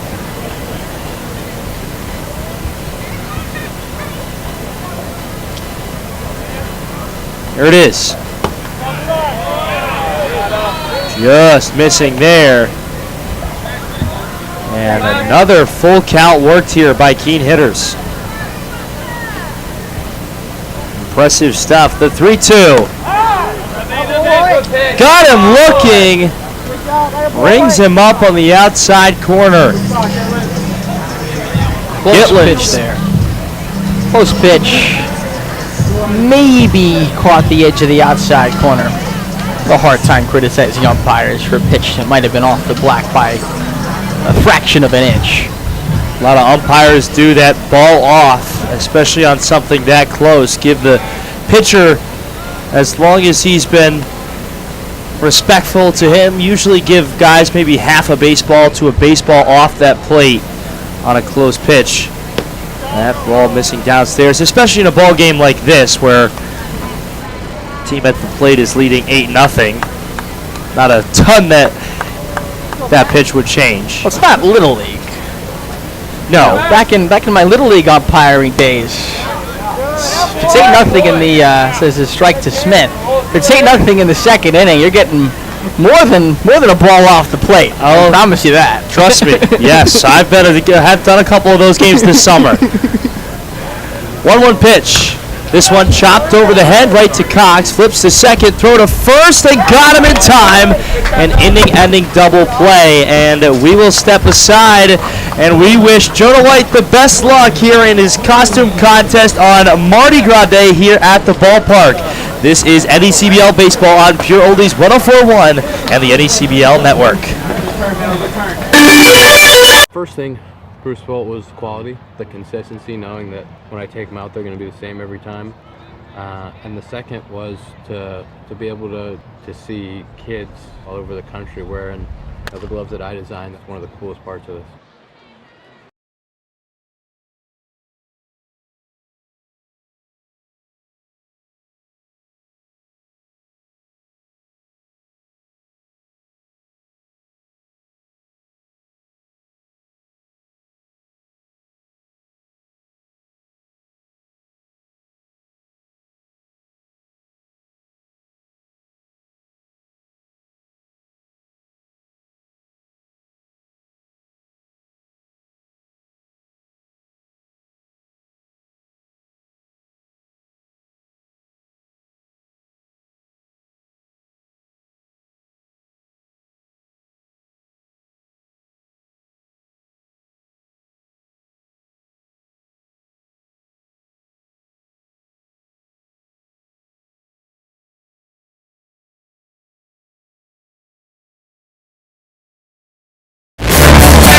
field, Noah McLean, Jonah White. 8-0 the story here in the Northern Division matchup. The Vermont Mountaineers and the Keene SwampBats.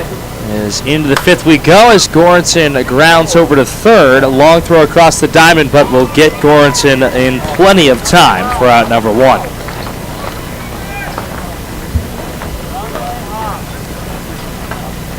And it's been quick work of these Vermont Mountaineers so far today. Vermont, as a team, only have 2 hits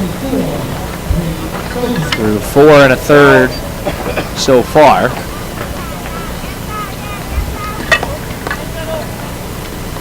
And unfortunately, that costume contest on Mardi Gras Day that we just talked about is a first pitch inside to Stokeham. You know, what happened was one of the participants forgot one of the issues of their costume, which is just really unbelievable. I mean, how could you prepare for a whole costume contest and somebody just forgot their costume, so they had to delay the whole thing a half an inning.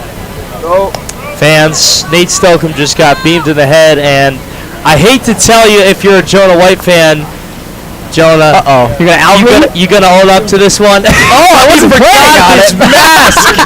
He forgot the best part of the costume. I did. The Mardi Gras mask. Well, it was a double play, so I was scrambling on it. I was ready. I was going to go down there with 2 outs and get ready for it. The mask. That's terrible. It's bad. It's very bad.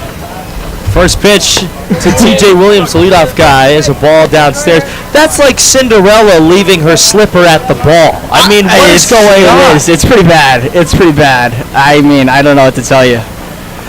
I got no excuse. 1-0, that's hit to left field, going back, and no doubt about this one. TJ Williams to left field. The Notre Dame Fighting Irish guy has just set the first 2 runs across with a blast to left field. First homer of the season for Williams. RBIs number 11 and 12. And touch 'em all, TJ Williams. As that ball was crushed to left field, and you saw there a few steps back by Livermore, and then he just watched it go. Now look at this. You got the whole entire staff here looking out for you. This is unbelievable. And I feel like I may have an unfair advantage. Don't tell anybody. Well, now everybody knows. That's true. It's out there. 0-1 to Luke Cantwell. Check swing. That got the inside edge.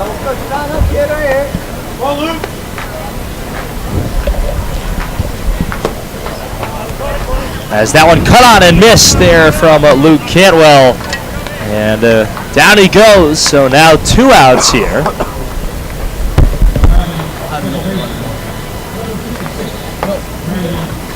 And here comes Brandon Butterworth with nobody on the base paths.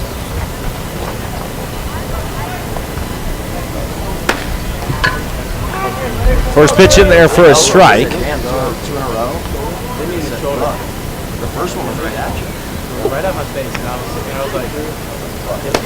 As that one foul tipped into the mid, strike 2 off a 79-mile-an-hour off speed.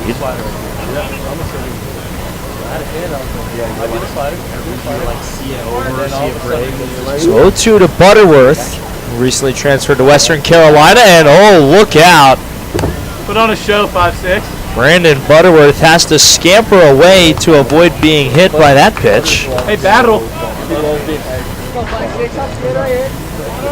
And we'll see what the soon-to-be ACC guy can do in a 1-2 count. Fouls it away up into the duck pond beyond the backstop here in Keene, New Hampshire.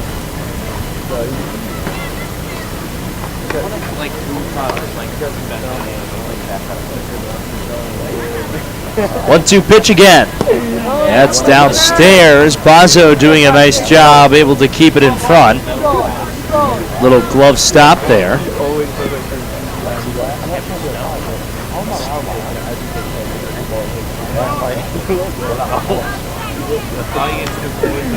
Two balls, 2 strikes, 2 away. The pitch bouncing before the plate, and we'll have a full count here to Brandon Butterworth.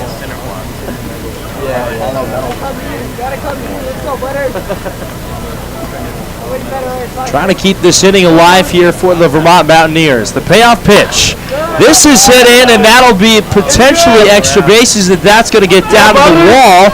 Here's the throw into second. Going to be close, but he's in there safely. As Brandon Butterworth is able to keep the inning going here for Vermont with a 2-out double.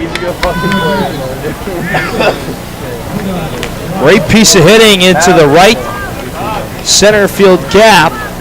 Got all the way down in front of the scoreboard at the fence, and that'll bring up Santino Rosso as Brandon Butterworth now 2 for 2 on his day. Time called first, though, as the pitching coach here for the Keene SwampBats wants to go out and have a word with Drumheller, as well as the catcher Bazo is out there to talk strategy. Again, you have 2 outs, but there is a runner now in scoring position here. And you're facing one of the league leaders in home runs in Santino Rosso, who has 4.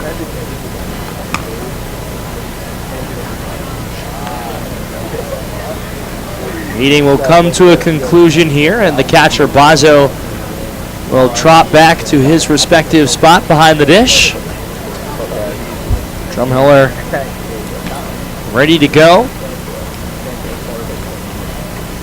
Home plate umpire now back and ready to go. Santino Rosso, the final man in this sequence, also ready to rock. First pitch to Santino Rosso, a ball downstairs in the dirt. Nice stop by Bazo. Continues to keep balls in front of him here, and importantly so, a lot of room behind home plate here. 1-0 to the switch hitter. This one is hit foul. A good piece of hitting, but will end up over by the track, adjacent to the ballpark here at Keene High School.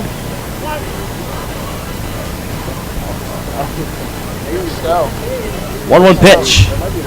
That's downstairs, laying off that 89-mile-an-hour fastball is Santino Rosso, who's now ahead in the count 2-1. This ball is grounded foul past the third base coach, Eamon Andre. Also the pitching coach here for the Vermont Mountaineers in 2023 season.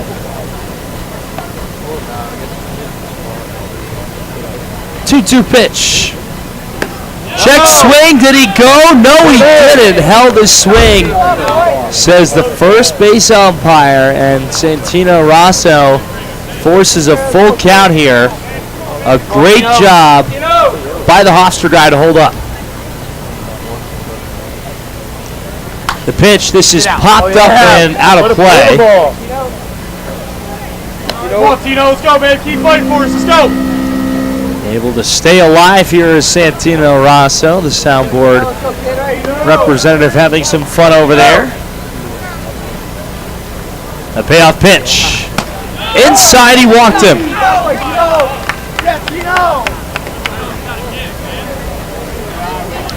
And now runners on first and second here for Marshall Toole.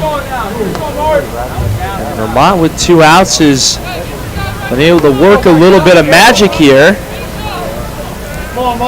Hoping to pick up a couple more runs. There's a first pitch on the inside edge, an 89-mile-an-hour fastball.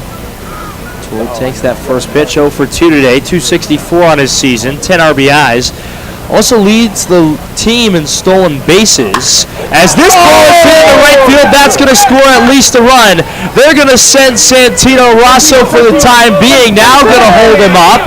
And the throw to second is close, but Marshall Toole is in there safely at second base with a double. And all of a sudden now it's 8-3. One more. And Sean McKenna has seen enough here, as he is going to come get his pitcher. It'll be the end of the night for Samuel Drumheller, the Florida native We'll head to the dugout, and we'll step aside shortly here. More action coming your way when we return. This is NECBL Baseball on Pure Oldies 104.1 and the NECBL Network. Getting the right products for your project is the best way to see a job well done. Let us help at WW Building Supply. If you're planning to paint your kitchen and bathroom, you might consider a specialty paint. Benjamin Moore makes a paint formulated specifically for kitchens and baths. Stop by WW Building Supply with your questions, and let us help your project turn out great. WW Building Supply, since 1969, helping...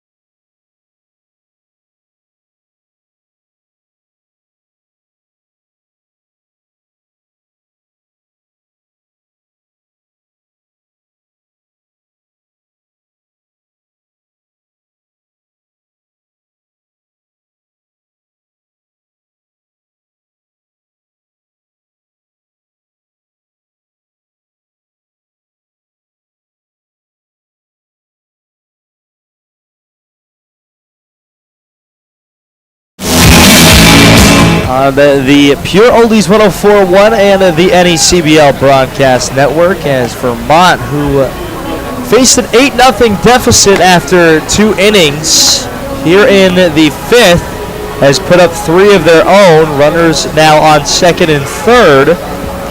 As a new pitcher coming in here, it's Tyler Tornberg, the senior from Bryant, coming in to pitch here after 3 runs given up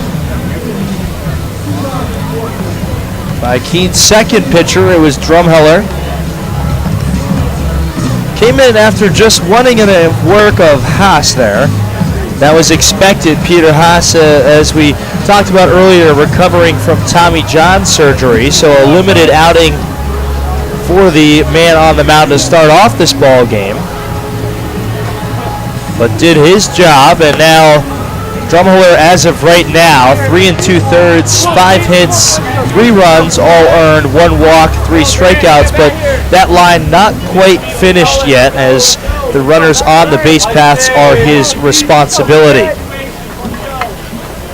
So here's Grant Vojtovich, who's been hit twice today in both of his at-bats. Actually, in all 6 of his last at-bats against Keene. Been walked 3 times and hit 3 times. As he takes ball 1 upstairs on a fastball. 7 RBIs, looking to get at least an 8th here. Check swing, throw down to 3rd. And Goforth has to really hustle to go make sure that ball doesn't escape into the outfield.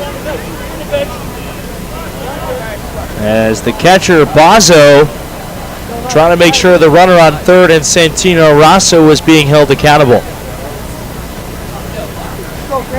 Ball was a strike, so now a 1-1 pitch.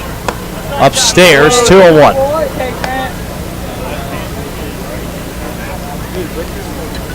There's now a righty on the mound in Tornberg. 6.35 ERA through 11 1/3 innings pitched with 9 strikeouts. Here's a 2-1. Look out, that's going to get by him, and Santino Rosso can score standing. The 4th run of this inning will come across. Vermont cutting the lead to 4. Marshall Toole advancing to 3rd, and again Santino Rosso, the guy that comes across there to score the 4th Vermont run of the ball game.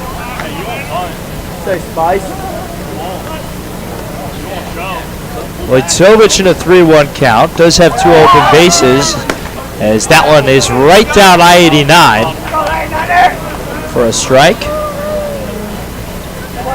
And we'll get a payoff pitch here momentarily. Tornberg looks in, he's got his side, rocks, delivers. Outside, he walked him. Another fastball that puts runners on the corners. And Tornberg here. Again, that run not his responsibility. He will be credited with the wild pitch, though. And here's Tyler Cox. Come on, Cox. Tyler! He leaves that pitch downstairs for ball one. Cox, a Dartmouth Green guy. A few Dartmouth guys on this roster. 1-0. Bunch shown, pulls it back as that one is downstairs. We talked about it earlier. Vermont loves to play small ball, even with 2 outs. Tyler Cox in a situation earlier this year, or actually just a few games ago, I should say, with the bases loaded, laid down a bunt on a 1-1 count to score a run and reach safely at first base. As Sean McKenna is going to come out all by himself and have a conversation with Tornberg on the mound. Not the end of his night. Just wants to have a conversation, does the manager, giving some words of advice, and now he'll take a walk back to his respective dugout. Yo, Jay, do it. The hitter said yes.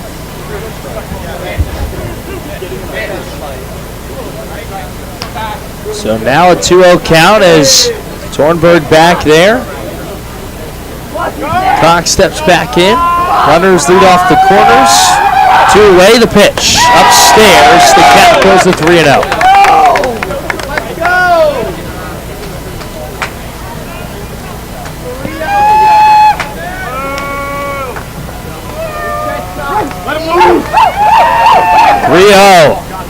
Upstairs, he walked him, and the bases are loaded. And this Vermont dugout here is really trying to get their team going, as now Nathan Goranson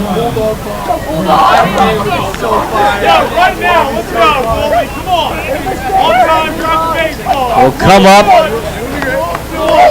He struck out looking his last time up. Trying to change his luck here with the bases juiced, 2 away. First pitch to him.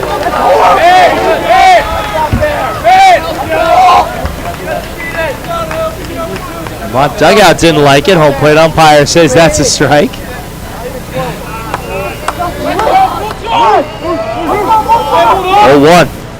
Oh, look out, and hit him in the back, and that's going to walk in a run. And that's now the 5th run of the ball game for Vermont, as it's now 8-5, and now Sean McKenna is going to come out, and this might be the end for Tornberg here after just a few batters. It looks like it will be. So once again, we'll step aside. More action coming your way, folks. You don't want to miss it here on the NECBL network and Pure Oldies 104.1.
The NECBL network, as well, this has been an interesting ball game to say the least. Let's, if you're just joining us, run you through.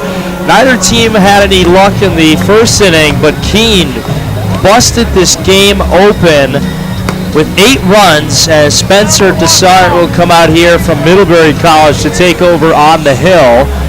But like I was saying, 8 runs in the second for the Keene SwampBats, and then it was zeros on the scoreboard until the 5th, when Vermont has now put 5 runs across. There are 2 outs. The bases are loaded. That 5th run just came across after Nathan Goranson was hit in the back. The guys call him Bulldog. Now sitting over at first base. And again, the new guy on the hill. A couple of pitchers put into tough situations here for the Keene SwampBats. As we are just a few moments away as that ball was trying to get tossed back over to the pitcher, but went over his head, so we'll have to get a new baseball before we go. Now that we have done that,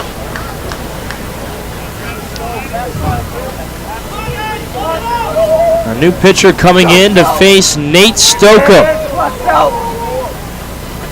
The pitch is outside to the lefty. This is a righty-lefty matchup here. To Desart. Comes in with the bases loaded. Cut on and missed, and a ball in the dirt.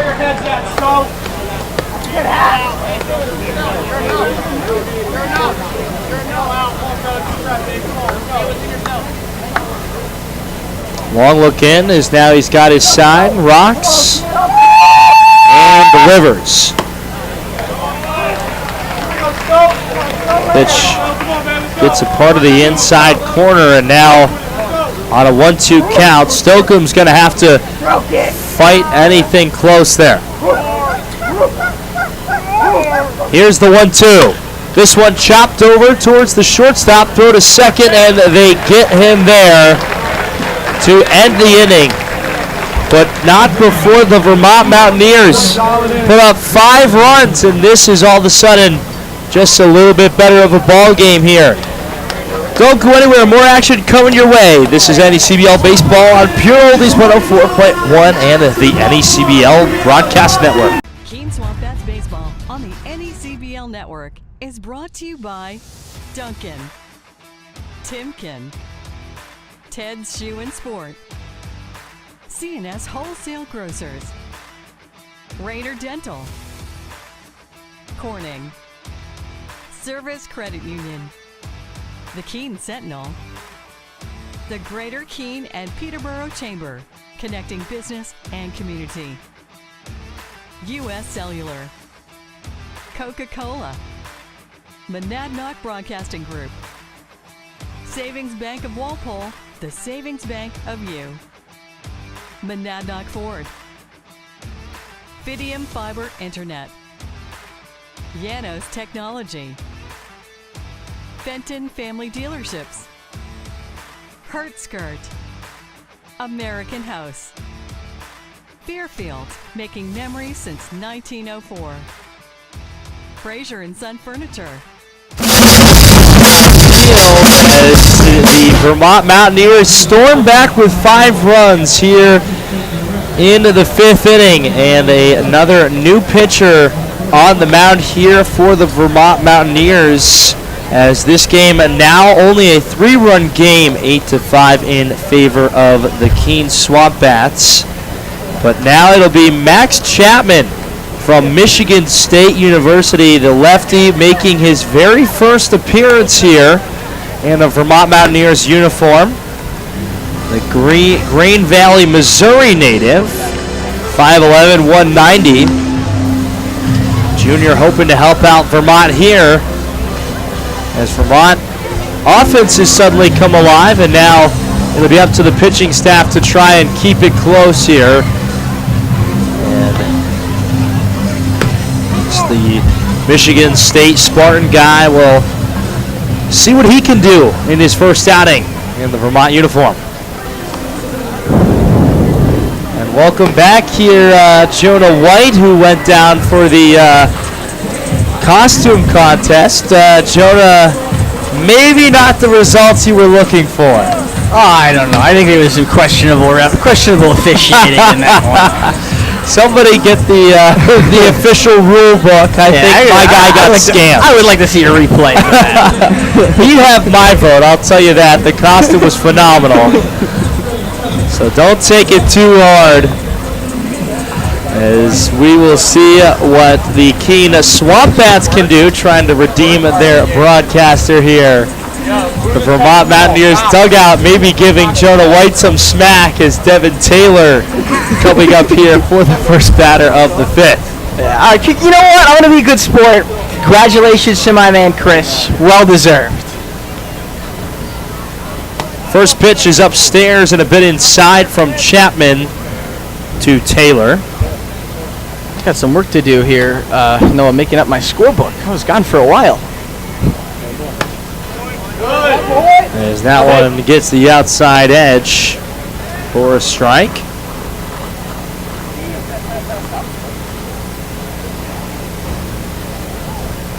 Pitch is fouled right there off of the bat of Taylor and will roll towards the backstop to make it 1-2.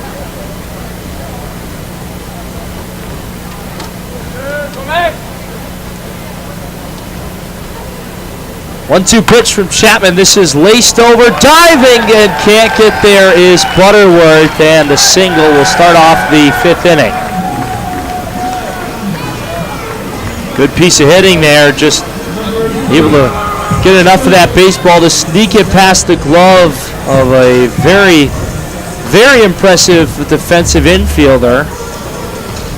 And you know, if Butterworth doesn't come up with that baseball, probably not many players will.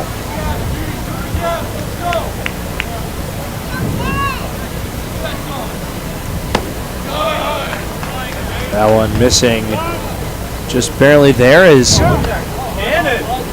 well, we have very dark skies to our left, but to our right here in the press box, some orangish pink sunset perhaps. Is that balk. one? They call it balk. A balk. See if we can get a look at a replay here.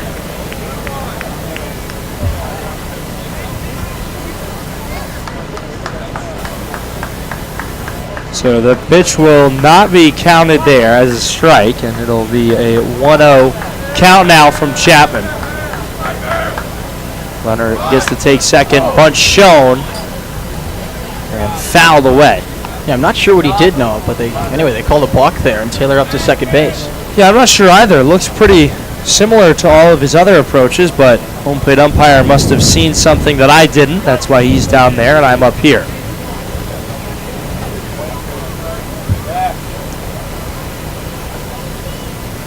One.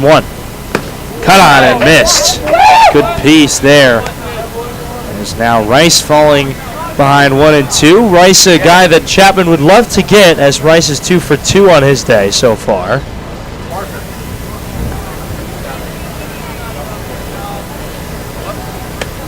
That ball missing low. Rice able to lay off of that baseball. So now we'll have a 2-2 count. Chapman looking in. Checks his runner on second and delivers. This one chopped over towards the second baseman. Cox fields, throws, and gets him there. That ball was rising, but Stokeham able to keep himself on the bag for out number 1 as the runner advancing down to third base. And the runner in scoring position is now. Let's run you through quickly around the league. Again, that one score earlier, Danbury over Upper Valley 2-1. It is in a rain delay of game 2. In the bottom of the 5th, 8 for North Adams, 0 for Valley. Vermont trailing 8-5 here in Keene, 4 for Sanford, 2 for Newport. That would be a huge game for the Vermont Mountaineers. A 4-1 lead for the North Shore Navigators over Ocean State, and Martha's Vineyard leading 5-1 over Bristol. Strike 1 there to Jackson Owen. Jackson Owen fouls this ball over there, and this is a guy that Vermont pitching would love to be able to sit down quietly for the rest of the night after his Well, only RBIs of the season have all come off of home runs, both off of Vermont arms. That one cut on and missed as they sit him down. It's a really big strikeout with 1 out and a runner at third. Vermont had to bring the infields in. No one strikes out without being able to bring home Taylor. So now with 2 outs, Vermont looking to get that third and final out and keep Taylor stranded. They did such a fantastic job storming back here with 5 runs of their own rather. As the first pitch, this is downstairs. Goranson had to look around for that baseball momentarily, but it was just barely behind him, so no advancement from Taylor. Goforth at the plate here, the righty facing the lefty. One missing outside. 2-0. Goforth 0 for 2 today. Hitting 187.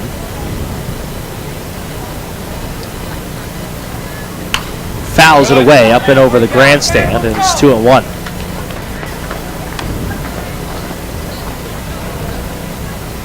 And the lights in full blast here, and it seemed for a moment as that sun kind of pushed its way for a few brief minutes there with that sky that got a bunch lighter as a 2-1 pitch misses downstairs, but I feel like we almost got a couple minutes of extra light there, and then it all just went back away. Felt like it illuminated the whole ballpark.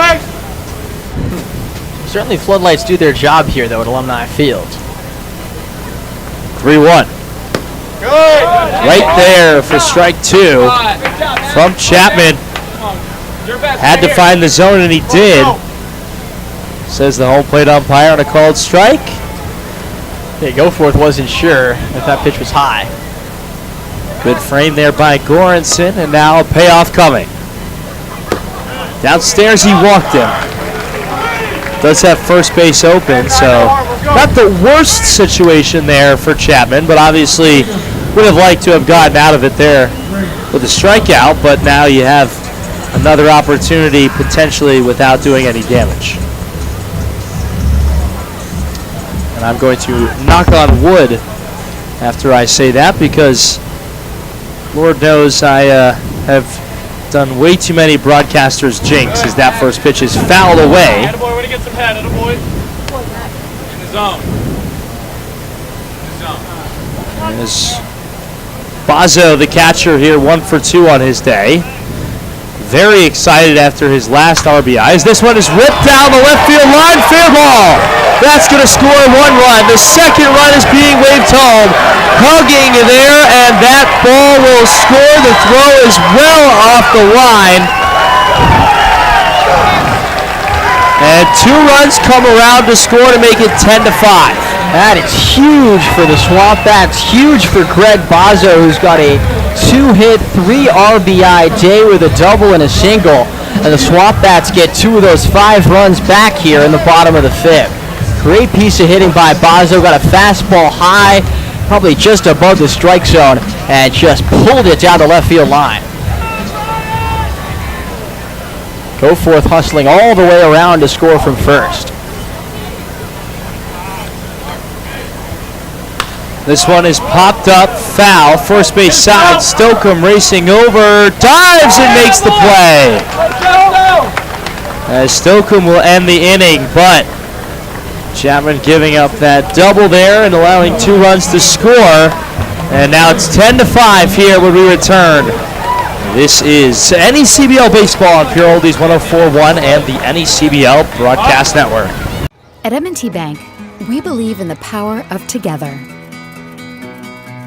Together, we can help your business grow. Together, we can move communities forward while giving back. Together, we can help your family spend more time on what matters most. And together, we can achieve more than ever before.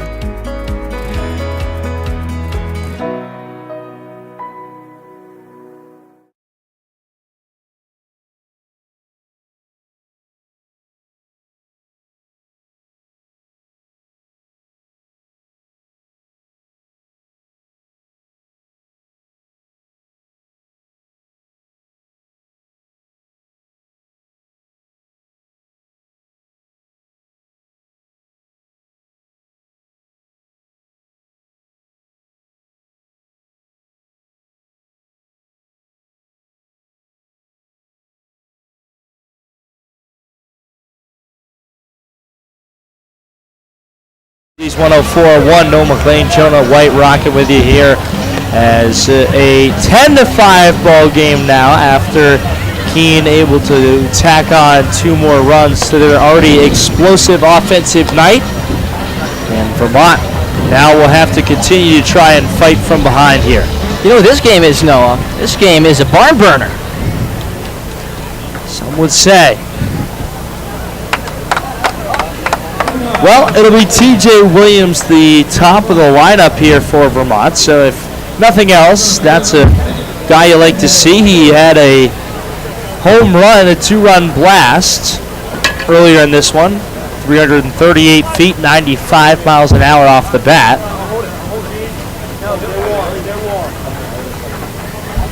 As he rips this one into left center, that's down for a base hit. Good job, TJ, boy. Williams takes a wide turnaround first, but will hold up there as the left fielder for the SwampBats able to get to it fairly quickly.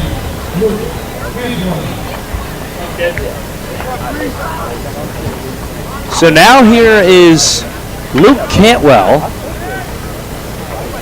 0 for 3 on his night, as Dessart just barely missing there.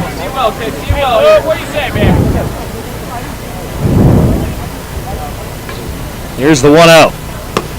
That's right there for a strike. Cantwell just watches it go in. Usually a guy that takes a first pitch strike wants to see one before he takes a hack at it. 1-1. Outside. Cantwell started off as one of the hottest hitters in the NECBL, has cooled off just a bit, hitting .220, but 2 home runs, 9 RBIs. As this one chopped first base side, but that will be foul. As Taylor will take a job, the right fielder, and just toss it to a lucky fan over there. One of the best memories I have as a kid growing up around the NECBL is being able to go home with a baseball. Oh, yeah. Great feeling. 2-2 outside. The count has gone full as Dessart missed him there. Nobody out. Runner on first is T.J. Williams. Base hit, ball 4 mentality. The pitch. Fouls it off his foot. But he will stay alive. And lucky for the soon-to-be, as he recently committed to Pittsburgh, will go play some ball for the Zoo. Some Panther baseball in Cantwell's future. We'll most likely see T.J. Williams along the way at Notre Dame. 2-2, runner goes, cut on and missed. Throw down to second. Williams in there safely. He's a perfect 14 for 14 now, stealing bases this season. Yep, and had 7 of them the other night. A wild night for T.J. Williams. 7? 7. In a game? In 2 games. 2 games. Okay, I was going to say. So that's still pretty impressive. Yes. 7 in a game would have knocked my socks off. Yes. Check back over there on T.J. Williams. Not a bad move there on the turn by Dessart to second base. No, caught T.J. Williams a little off guard, but able to dive back in there safely. And now the first pitch will come to Brandon Butterworth as it's blocked in the dirt there by Bazo. 1-0 the count as Bazo out to talk things through here with his pitcher, Dessart.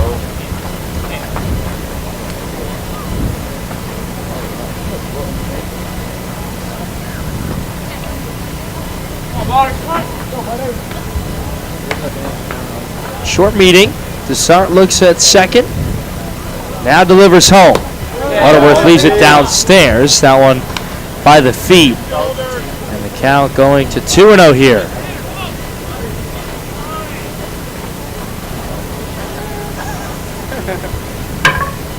2-0, got to find the strike zone. Here it is. This one is hit into right, a towering pop-up towards the track. Coming in though is Taylor, as Williams will stay over there at second base, as Taylor, he's got an arm, showing off the arm right on the money. And you do not want to run on Taylor. That's a 5-tool player out there, bona fide 5-tool player out there. Devin Taylor from Indiana in right field. He's thrown a number of seeds there. There was no chance Williams was going to take third base. Did well to draw the throw. You're always going to try and do that as a runner in that situation, but Taylor, he would have been out. He would have been in a rundown if he tried to go to third. Would have been a dead duck on the pond. As now with 2 outs, Santino Rosso will come up. He switches back over to the left side. We've seen him go from the left and the right side, the switch hitter from Hofstra.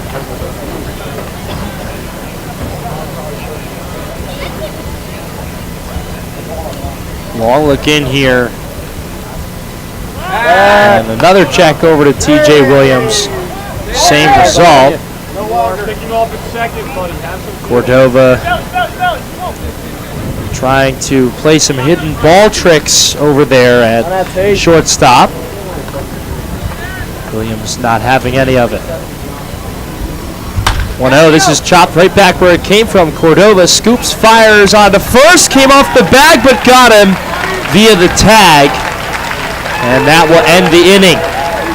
So we'll keep it 10-5 and head to the bottom half of the 6th here on the NECBL. And Pure Oldies 104.1.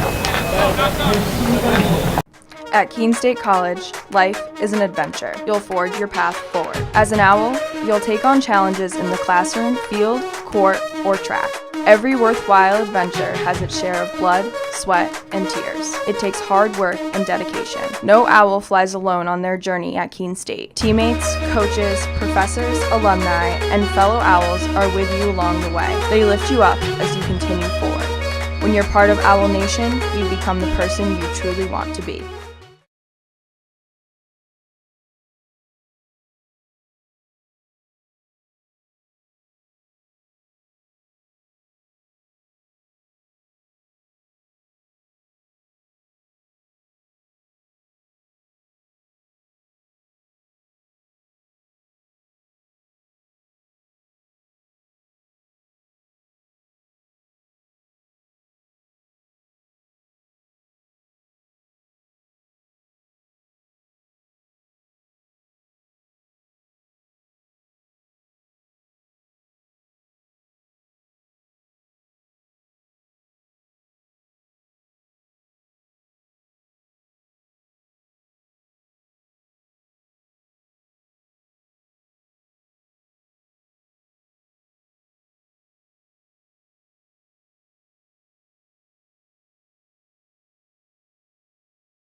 We go here on the NECBL network in Pure Oldies 104.1. Noah McLean, Jonah White rocking with you here at Alumni Field in Keene, New Hampshire.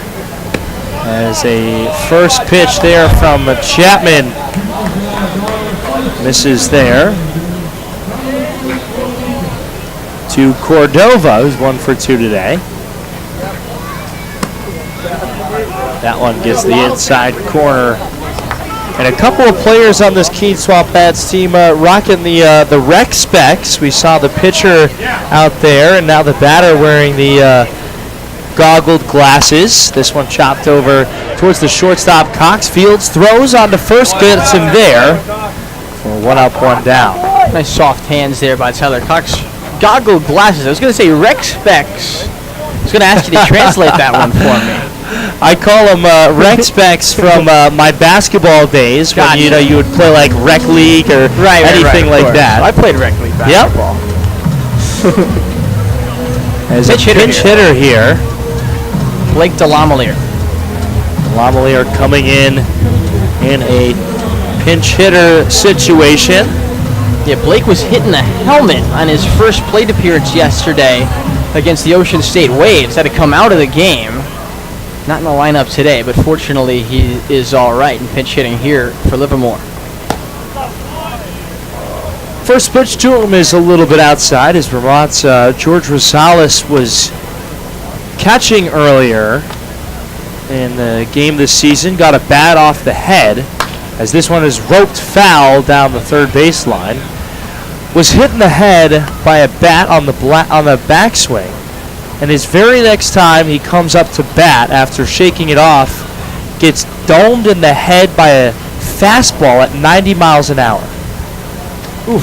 Now does have a concussion, but that was on Saturday. Yes, against the SwampBats. Yep. Yeah, I remember that. Is he all right? He is. Yes. Okay. Yes. Glad to hear that. Yeah, that was. I remember that. That was concerning for sure. A couple backswings and then a beanball. Yep. It's tough out there. 1-2 as that one was cut out and missed. Check swing leaves it downstairs. But you're right. I did forget that one was against Keene for a moment there. Lose track of what happened when with who when all these games kind of blur together here in early July. 2-2 foul away. We'll do it again. That one going towards the backstop.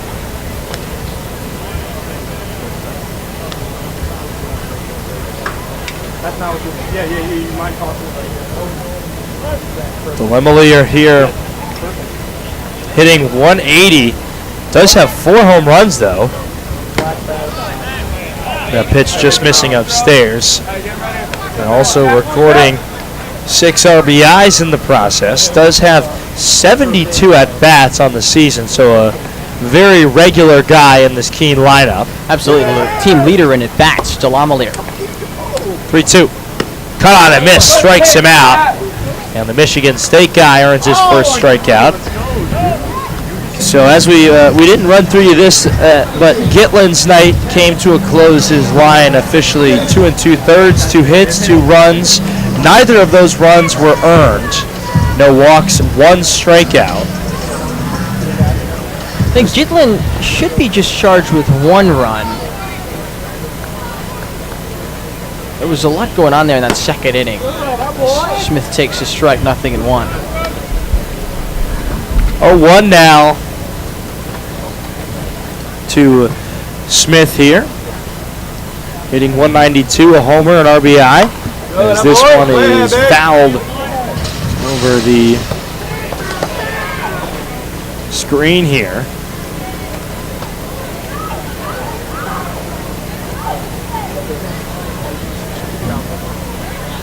Quickly behind 0-2 here is Smith. Chapman trying to make quick work as that misses outside. Had a couple of pitches to waste here with 2 outs and an 0-2 count working ahead.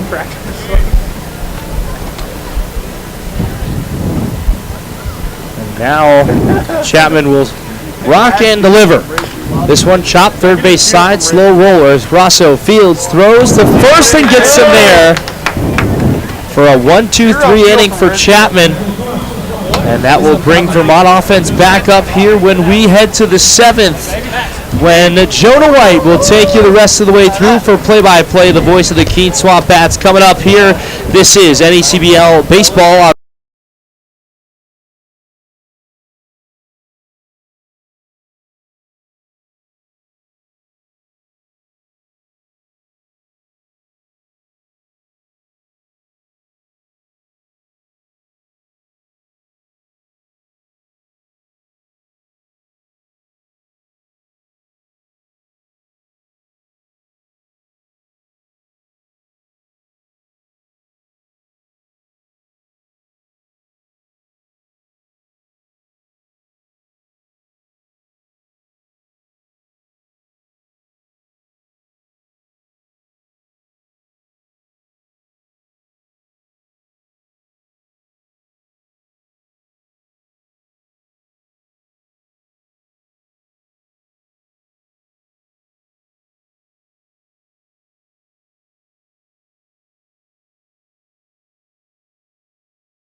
To Alumni Field at Keene as we get set for the top of the 7th. Jonah White, Noah McLean with you. Thank you very much for the play-by-play of the 4th, 5th, and 6th innings, Noam. We go to the 7th inning now. It's a 10-5 lead for the Keene SwampBats. Spencer Deshart facing Marshall Toole, the left-hand batting left fielder from Wofford College. The first pitch is a fastball on the outside corner, a strike, 0-1. Deshart came in with the tying runs on base. 2 outs with the bases loaded in that 5-run 5th inning for Vermont. The 0-1. There's a foul tip off the mid-Abazo and a count 0-2. Deshart fell behind in the count against Nate Stokeham, but eventually got him to ground into an inning-ending fielder's choice to end what was a 5-run 5th inning for the Mountaineers. The 0-2, down and away, 1-2. SwampBats scored 8 runs in the second inning to take an 8-0 lead. 5 for Vermont at the top of the 5th against 3 different pitchers. 2 for the SwampBats on Greg Bazo's double in the bottom of the 5th. That's how he got here. 1-2, taken high, and the count 2 balls and 2 strikes. But Deshart got the final out there. He pitched a scoreless 6th inning, working around a leadoff single. 2-2, lifted in the air to left center field. Smith going back on it. It's DeLavoie, the left fielder, who makes the catch in front of the warning track, 1 man away. Couple of pitching lines for you. Sorry, Noah. Sam Drumheller, 3 2/3 innings, 5 hits, 5 earned runs, 1 walk, 3 strikeouts. He also hit 3 batters. Tyler Tornberg, no outs recorded, no hits, no runs charged to him. 2 walks, no strikeouts. He hit 1 batter.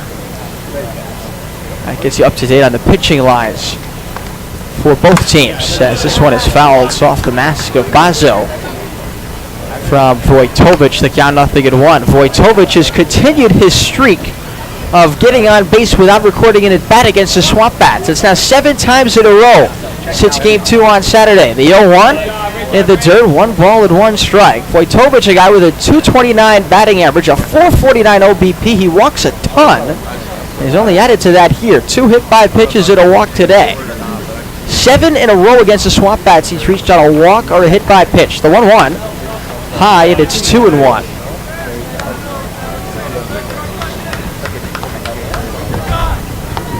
Vojtovic was the runner at third base when Deshart induced Nate Stokeham's fielder's choice to end the top of the 5th. Wind up the 2-1 pitch.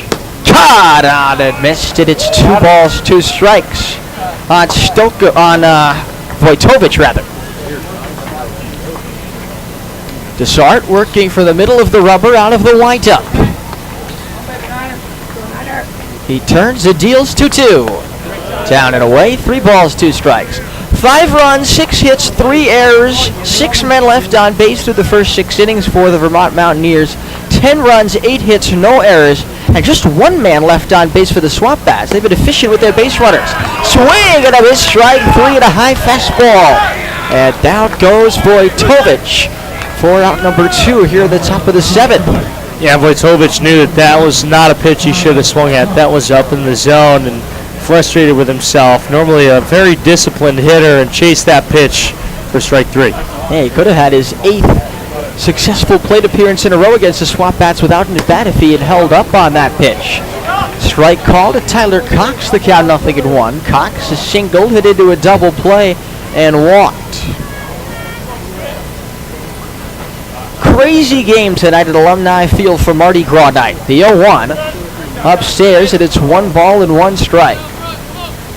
Deshart has done a terrific job now. The equivalent of 2 innings of relief. 1-1 to the number 7 hitter, the right-hand hitting shortstop Cox. In for a strike, 1-2.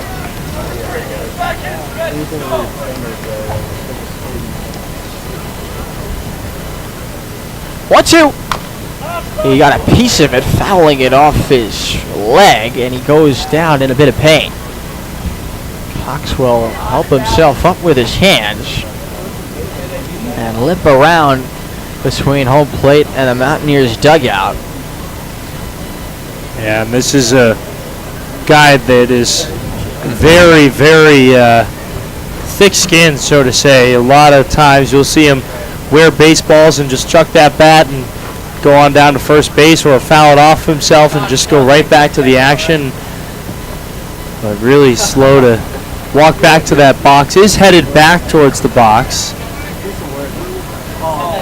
Yeah. Bozzo tried to do the nice thing and stood his bat up on home plate, but the home plate said, forget about it. We're going to give the Mountaineer a little more work on the 1-2. Tough break here for Tyler Cox. Glad to see he's A-okay, though. Yeah, that's good to see. Always concerning when you foul a pitch off yourself. Those are just such freak incidents in baseball. More often than not, it ends like this, with the batter able to walk it off, but unfortunately not always. But the good news is that's the case here. The 1-2 to Cox is reached for, grounded slowly up the middle. Cordova ranging to the second base bag, and it goes off his glove. See what they score. That was a tough play all the way for Cordova with the speedy Tyler Cox. And that'll be scored a base hit, which I agree with. And he's still limping pretty badly over there. You saw him after he ran down to first base. Looks like he's going to stay at first for the time being. And Nathan Goranson will come up here. Interesting move here. Goranson 0 for 2. He was hit by a pitch with the bases loaded his last time up to make it 8-5. It was his 12th RBI of the season as he takes down low, 1 ball and no strikes. That was the end of the night after 3 batters, 2 walks and a hit by pitch for Tyler Tornberg, who just couldn't find the strike zone. 1-0. On the outside corner, a strike called. That's 1-1. And man, I got to give a quick shout out where a shout out is due. Evan Fox, who is no longer with this team, watching at home. Evan, we miss you, buddy, and hope you're enjoying the rest of your summer.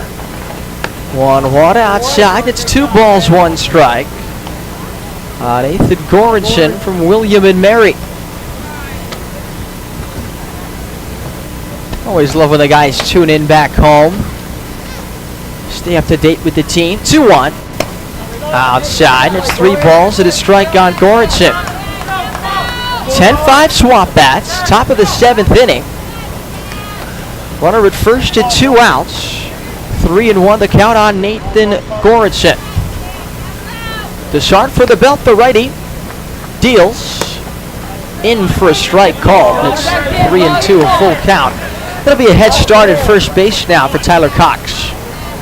I tell you what, though, speaking of Evan Fox, boy, the Mountaineers could really use his speed on the base pass in a game like this. He could single-handedly work himself around the base pass if he got on first base. Steal second, steal third, and swing and a miss, strike 3. Got it with a breaking ball. Spencer Deschart records his 3rd strikeout in 2 1/3 innings of excellent scoreless relief. We stretch in Keene after no runs, 1 hit, and 1 left at the top of the 7th. It's 10-5 SwampBats. This is Keene SwampBats baseball on Pure Oldies 104.1 and the NECBL network.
Fourth pitcher of the game, and Noah, for the 3rd time in a row, Vermont goes to the bullpen to get a lefty named Max. Yep, well, this has been a Max game, a lefty game, southpaw game, whatever you want to call it. This is Max Parker, the senior from Lemoyne College. And as you mentioned, this is, a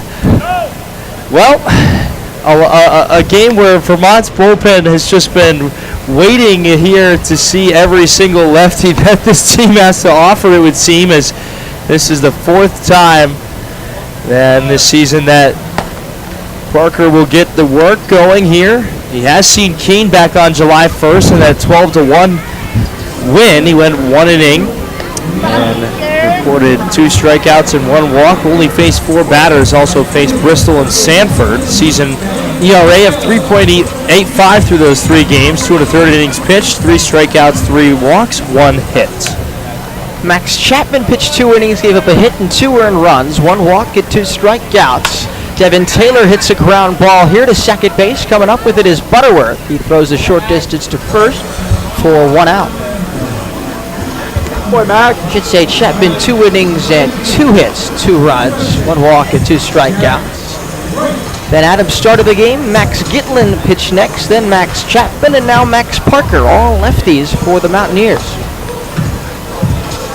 Well, when they said it was going to be a lefty day out of the bullpen, I didn't realize that it was literally going to be an exclusive lefty day out of the bullpen. But hey, if it ain't broke, don't miss it. 1 ball and no strikes. The max amount of lefties possible for the Mountaineers in this game. The 1-0. In for a strike to Rice. 1 ball and 1 strike. Rice is 2 for 3 with a single. Had a 3-run home run. The final blow in an 8-run bottom of the 2nd inning for the SwampBats. The 1-1. Caught out and missed it. A breaking ball low. With a count of 1 ball and 2 strikes. 1 out, nobody on. Bottom of the 7th, it's 10-5 SwampBats. The turn and the pitch. High, 2-2. Zephyr is the official on-field cap of the NECBL, also known as the Z-Hat. Zephyr is the authentic college hat. With over 800 colleges, it channels that same energy and creativity into building custom hats of all types for pro sports teams, clothing brands, and companies everywhere. As Rice fouls 1 off. Make sure you pick up your SwampBats official on-field cap today.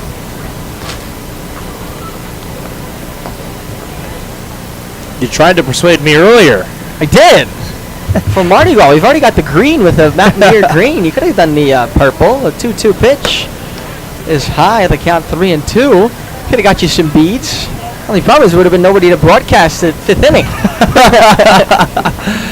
Well, I'll tell you a little secret. I do have a Keene SwampBats hat at home. We won't tell anybody else. The truth comes out. 3-2 up high. Ball 4 to Carrot Rice. I didn't know that. I have been collecting them these past 2 years. A couple of teams. I have hats, of course, from the Mountaineers, the SwampBats, the Valley Blue Sox, a Sanford hat, a Martha's Vineyard hat. Do not tell my general manager that, Brian Gallagher, if you're watching. I'm sorry. It's just a collector's item. I will not be wearing that hat to the ballpark. Get that. Here's Jackson Owen, who's 1 for 3 with a 2-run home run. He takes a breaking ball outside, 1 ball with no strikes. So I was going to ask, if you're a SwampBats fan, you could just come out and say it. You're in friendly company here at Alumni Field. Well, it was $8 at the end of the season last year, a little pink hat, and I was like, I love pink and I love good deals. Here's the 1-0 pitch. It is on the inside corner. 1 ball and 1 strike. Tell you what, if there's an $8 Mountaineers hat at the end of the season, I'll buy that too. 1 ball with 1 strike to count. Now the pitch to Owen. Breaking ball. Pop foul behind home plate. Back goes Goranson. And it's down a foul ball near the backstop, 1-2. Good job there by Goranson to make sure that he was going to be there ready if that ball did stay in play. I will say, I like the Mountaineers hats. I like the Mountaineers logo. Got up there for the first time on Saturday, and no, you guys are a first-class organization. I think just like the SwampBats. It's really good to be there on Saturday, even if the games didn't go the SwampBats' way. A 1-2 to Owen. Caught on and fouled into the ground. He stays alive, 1-2.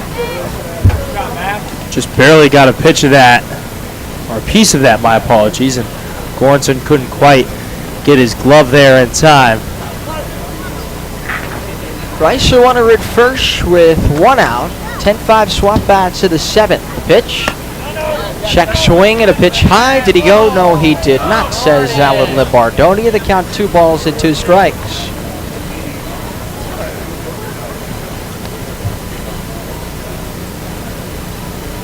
Lefty set.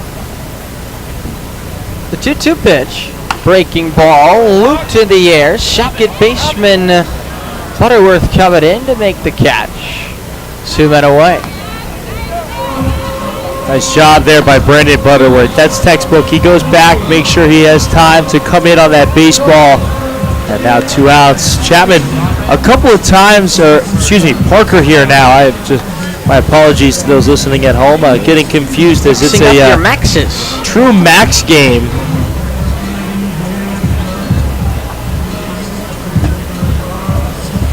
And now what? Home plate umpire. Need to get another sweat and rosin situation here? Not sure what that was all about. John Gala, it looked like maybe something on the field. We've had that issue before. It's a headlights. Oh, headlights. Yeah, we've had that issue before because the parking lots in the outfield here at Alumni Field. He was wondering if he was checking the equipment, but he was just going out to put the second base umpire. Yeah, the center fielder, Williams, will go, "Excuse me, sir or madam, would you please turn off your headlights and or drive out of the parking lot?" Either one would do. I wouldn't park there anyway, Noah. No, it would be foolish to do so. I think that person may have just saved themselves a couple $100. Yeah. I wouldn't park next to the center field fence coming to a SwampBats game. The runner goes. The pitch to go forth is looped into shallow right field. A base hit. Heading for third base is Rice. The throw there is not in time. It's a single for Evan Goforth. So first and third now for Greg Bozzo, who's having a great day. 2 for 3, 3 RBIs.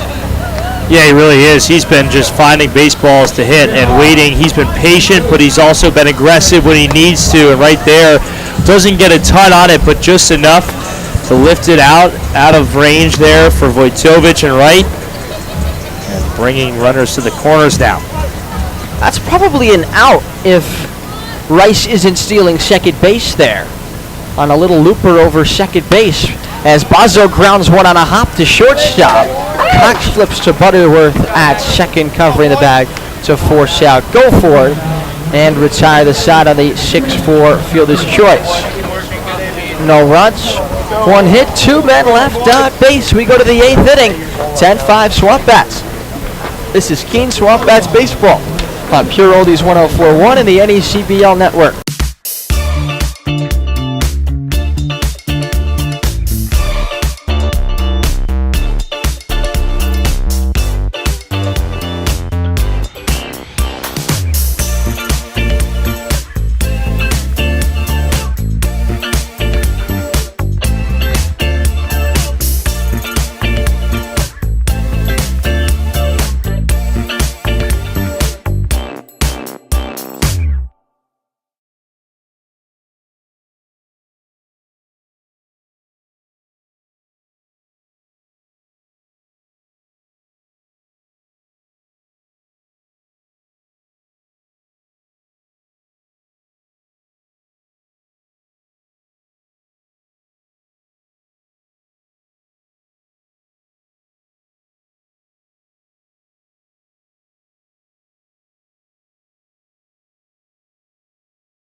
Of the season so far, 2 1/3 innings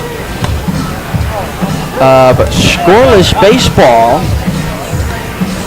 and with Pete Haas just throwing 1 inning as the opener for the SwampBats, who took the lead in the 2nd inning. It would be Sam Drumheller in line to be the winning pitcher as things stand, but Dessart has done a great job in relief. Came in with the tying runs aboard. The bases loaded and 2 outs of the 5th inning.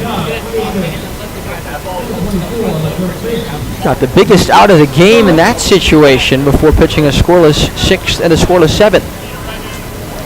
It's Nate Stokeham, the lefty, hitting first baseman, who takes ball 1 outside. It was Stokeham who went ahead 1-0 in the count with the bases loaded and 2 outs at an 8-5 game in the 5th inning. As Dessart came in to replace Tyler Tornberg, the 3rd pitcher in that 5th inning for the Bats, as this one is tipped into the mid of 0 and the count 1 ball and 1 strike.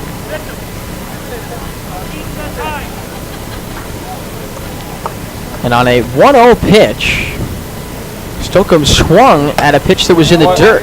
That's up and away, 2-1. So it could have been 2-0 with the bases loaded. Instead, it was 1-1. And eventually, Stokeham grounded into a 6-4 fielder's choice to retire the side. The 2-1 pitch lifted high in the air to center. Smith back on it in front of the track. Reaches up, makes a catch, 1 out. So the Mountaineers will begin their 5th time through the batting order. It'll be T.J. Williams, who's 2 for 4, with a 2-run home run back in the 5th inning and a single in the 6th.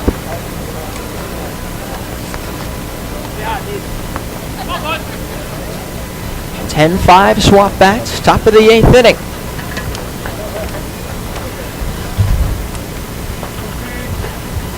First pitch to Williams is a fastball high, 1 ball and no strikes.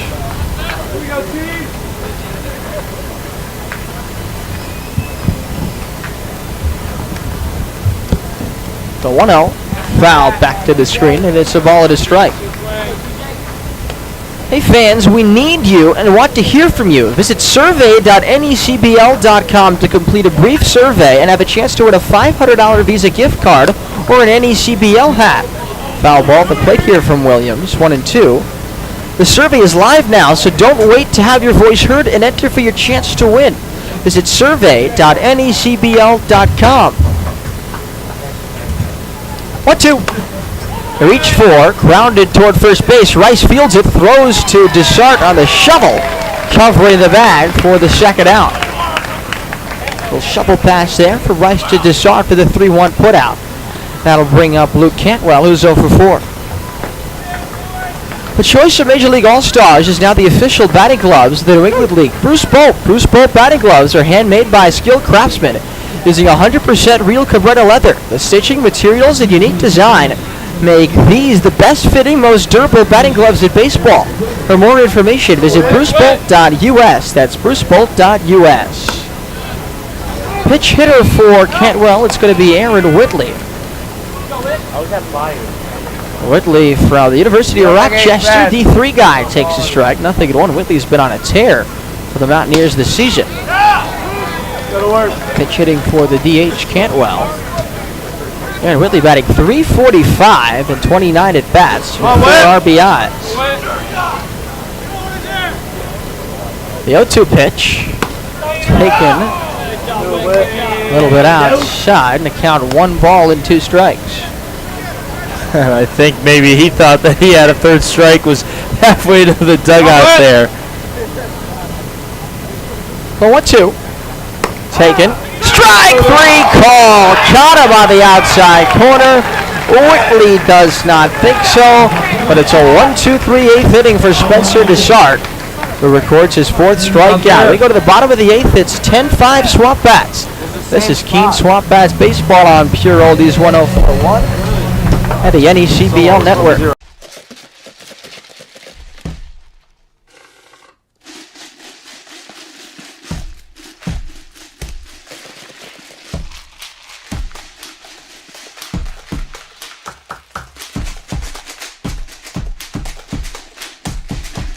Watch me do my thing. I said, watch me do my shake, shake. Woo! Watch me do my thing. I said, watch me do my shake, shake.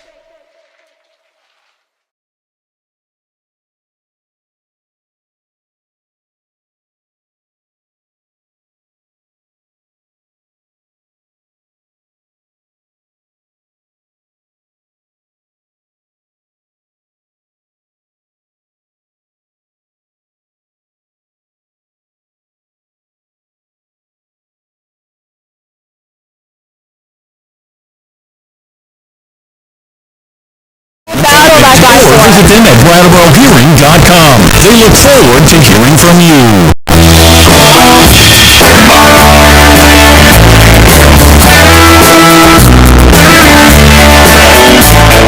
Have a 10-5 lead over the Vermont Mountaineers. It'll be Brian Padilla, Ramses Cordova, and Blake Delamelier, who, by the way, is the new left fielder for the SwampBats. Was there at the top of the 7th. Padilla will lead things off, the 8-hitter, who's 1 for 3 with a single in the 8-run second inning against Max Parker. Padilla flares one towards center. It is caught by T.J. Williams. 1 out. Well, Billy had to move. That ball was roped out there, but right to him. Yeah, hard hit ball there by Padilla, but he's a first out, and the batter will be Ramses Cordova. Looking ahead to the 9th inning, it'll be Brennan Butterworth, Santino Rosso, and Marshall Toole. 3, 4, and 5 for the Mountaineers.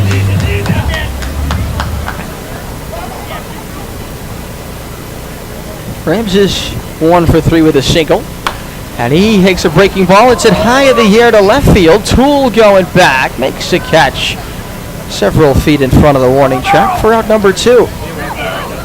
Nobody warming at the SwampBats bullpen. Spencer Dessart has turned a barn burner into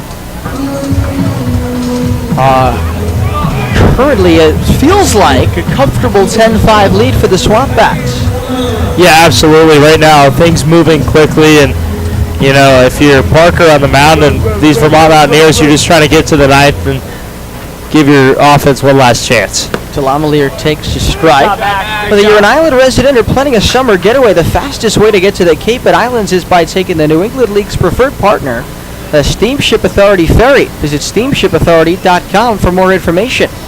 Well, one pitch is outside, and the count 1 ball, 1 strike. Well, if you're coming back at 12 in the morning from the Vineyard, you can't take the Steamship Authority Ferry. No, have you guys been to the Vineyard yet? We have. Take the fishing boat back. Ground ball foul of third base by Delamelier. Ball and 2 strikes. Yes, we did. We took the fishing boat back, and this time a little better than our trip home last year from losing in the NECBL finals. I'll tell you what, it was a different fishing boat than normally taken. And when I tell you, I sat on the front of the boat and outside, and it looked like I had just spent 5 hours in a pool. Wow. By the time I came off that boat, I was drenched. A 1-2, fouled at the plate. And it's still 1 ball and 2 strikes.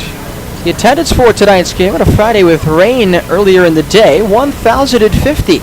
Solid Friday night crowd for Mardi Gras at Alumni Field. 1-2 the count on Blake Delamelier. The pitch. Breaking ball hit way in the air to center field. You can kiss it goodbye.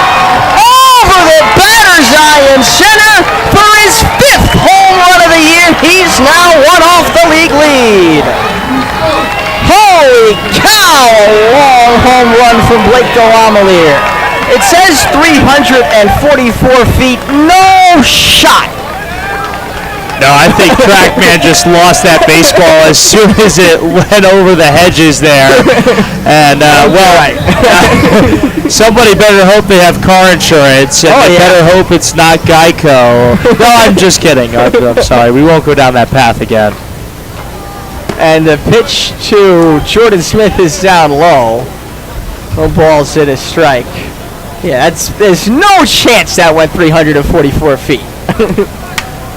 No. The pitch to Jordan Smith hit high in the air to right field. Going back, Stokeham. It is going to be off the wall. Smith turning for second, rounding second and heading for third. The relay throw to third is going to get away, and Smith will drive home from third base. The throw there, not in time. It's a Little League home run for Jordan Smith. And in a sense, the SwampBats have just gone back to back. A triple and an error. It'll be an E4 on the second baseman, Butterworth. We're throwing the ball high to third base, and it's 12-5 SwampBats here in the 8th.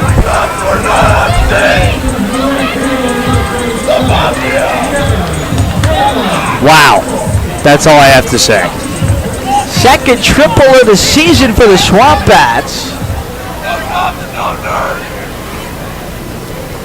And a 12-5 lead for Keene as Taylor takes a strike, nothing in one. Now Smith flies around the bases. It's not easy to hit a triple to begin with here at Alumni Field. That was an easy triple for Smith. And it was a potential of a play at the plate there, but Smith was able to dive in safely. 0-1 to Devin Taylor. Check showing and a foul back to the screen. The count 0-2.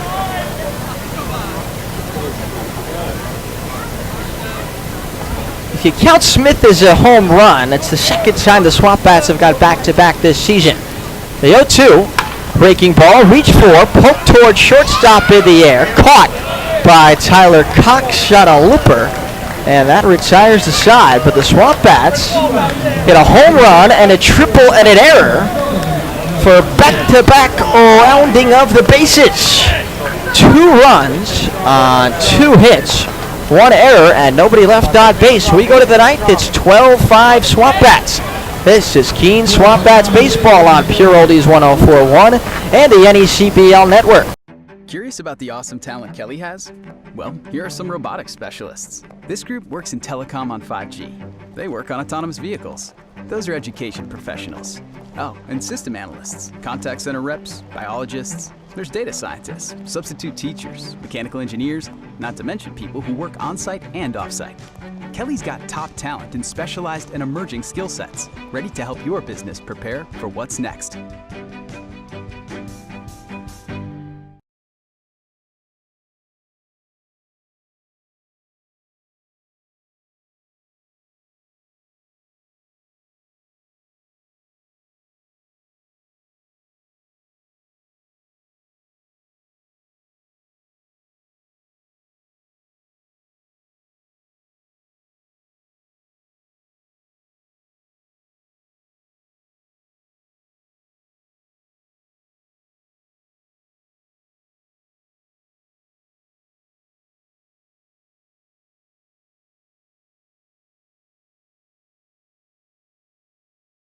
White Noah McLean with you. Stick with us for the post-game show, featuring a post-game interview following the final out here. Spencer Dessart has pitched 3 1/3 scoreless so far, back out there for the 9th inning. He's been a huge part in this game. When he came in, SwampBats were in great danger of blowing an 8-0 lead in the 5th inning. Vermont had scored 5 runs, had 2 outs, and the bases loaded. But he got the final out there and has pitched 3 scoreless innings since. Brendan Butterworth hits the ball into right field. Taylor drifting over toward right center, makes the catch, 1 out. Maybe we'll take now to run through the league. A couple more games finishing up here as a final score. Sanford knocking off Newport. Huge for Vermont. 5-1 in the top of the 9th. Over there, North Shore leading Ocean State 5-1. Martha's Vineyard over Bristol.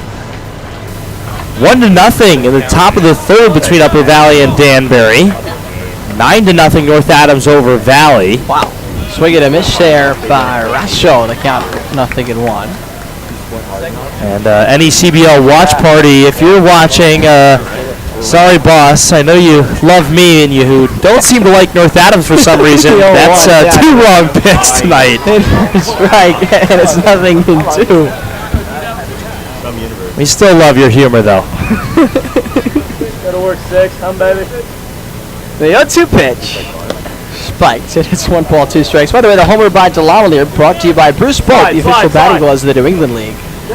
But a reminder to fill out the survey at survey.necbl.com. One lucky winner will receive a $500 Visa gift card, and 10 other fans will win an NECBL League hat. The survey is live now, so don't wait. Visit survey.necbl.com. Swing and a miss, strike 3. And out goes Rosso, the 5th strikeout for Spencer Dessart, who has been spectacular out of the bullpen. Yep, Vermont down to their final out here. And this one is probably in the books. You never know. Here's Marshall Toole. 1 for 4 with an RBI double.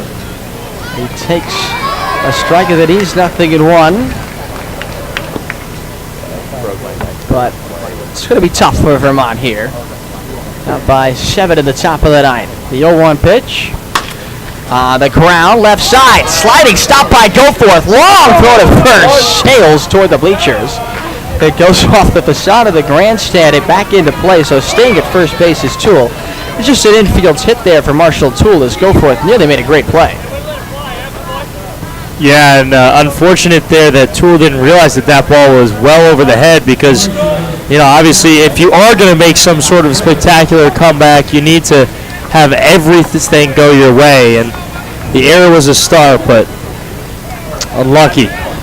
Well, Vermont had 6 straight base runners with 2 outs in that 5-run 5th inning. Pitch is low here. 1 ball to no strikes. If they get 6 straight base runners starting now here, that would put the tying run on base. Wojtovich 0 for 1, 2 hit by pitches and a walk. The runner goes on defensive indifference, swing and a miss, and a count of 1-1. To write DI on your scorecard there. SwampBats were indifferent to the advancement by Marshall Toole. They did not care. The 1-1. And the dirt, 2 balls and 1 strike.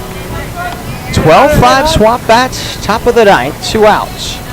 Next game for the SwampBats will be back here at Alumni Field against the Sanford Mainers tomorrow at 6:30. First pitch, 6:30. Pre-game show here at 6:20. Strike at the knees there, 2-2. Mountaineers down to their last strike here in Keene. The lead, oh boy! The Sart nods, brings the hands together. The 2-2 pitch, taken high, and the count is full. 3 balls and 2 strikes. Desart, in addition to his excellent work here, he's saving the rest of the SwampBats bullpen for that game against the Mainers tomorrow. 3-2 pitch. On the ground, foul of third, and the count remains 3 balls and 2 strikes.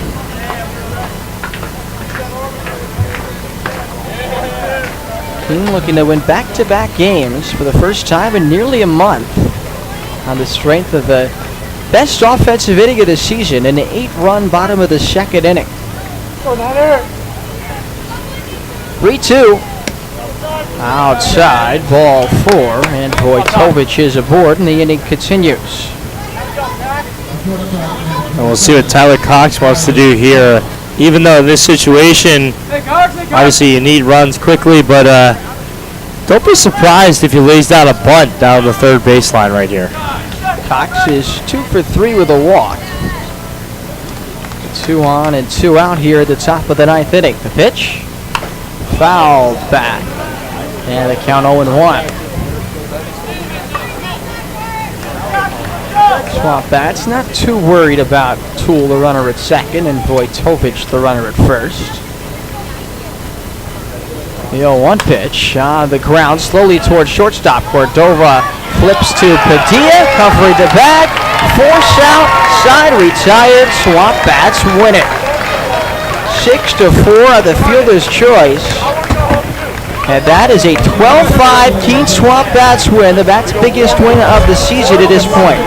And the ninth, no runs, a hit, and 2 men left on base. Final score, Keene SwampBats 12 and the Vermont Mountaineers 5. We'll be back with a post-game show next.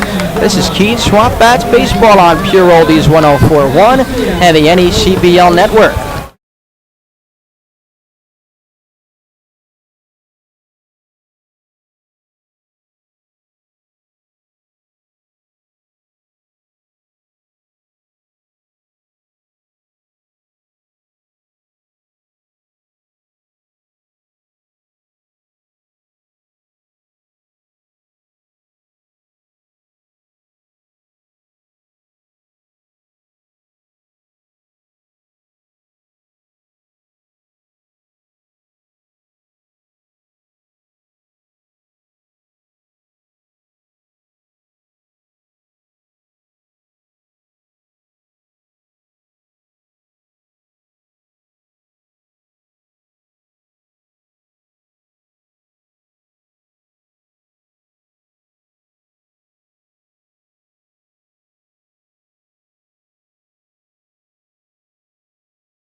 We're going to hope to speak with Spencer Dessart. It was just spectacular.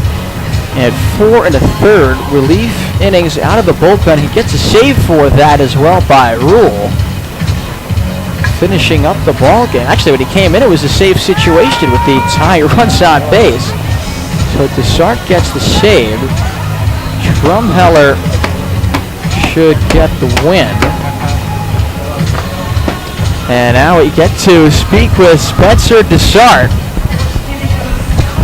Spencer is going to total up your pitching line in a moment here, but really appreciate your joining us for our post-game interview.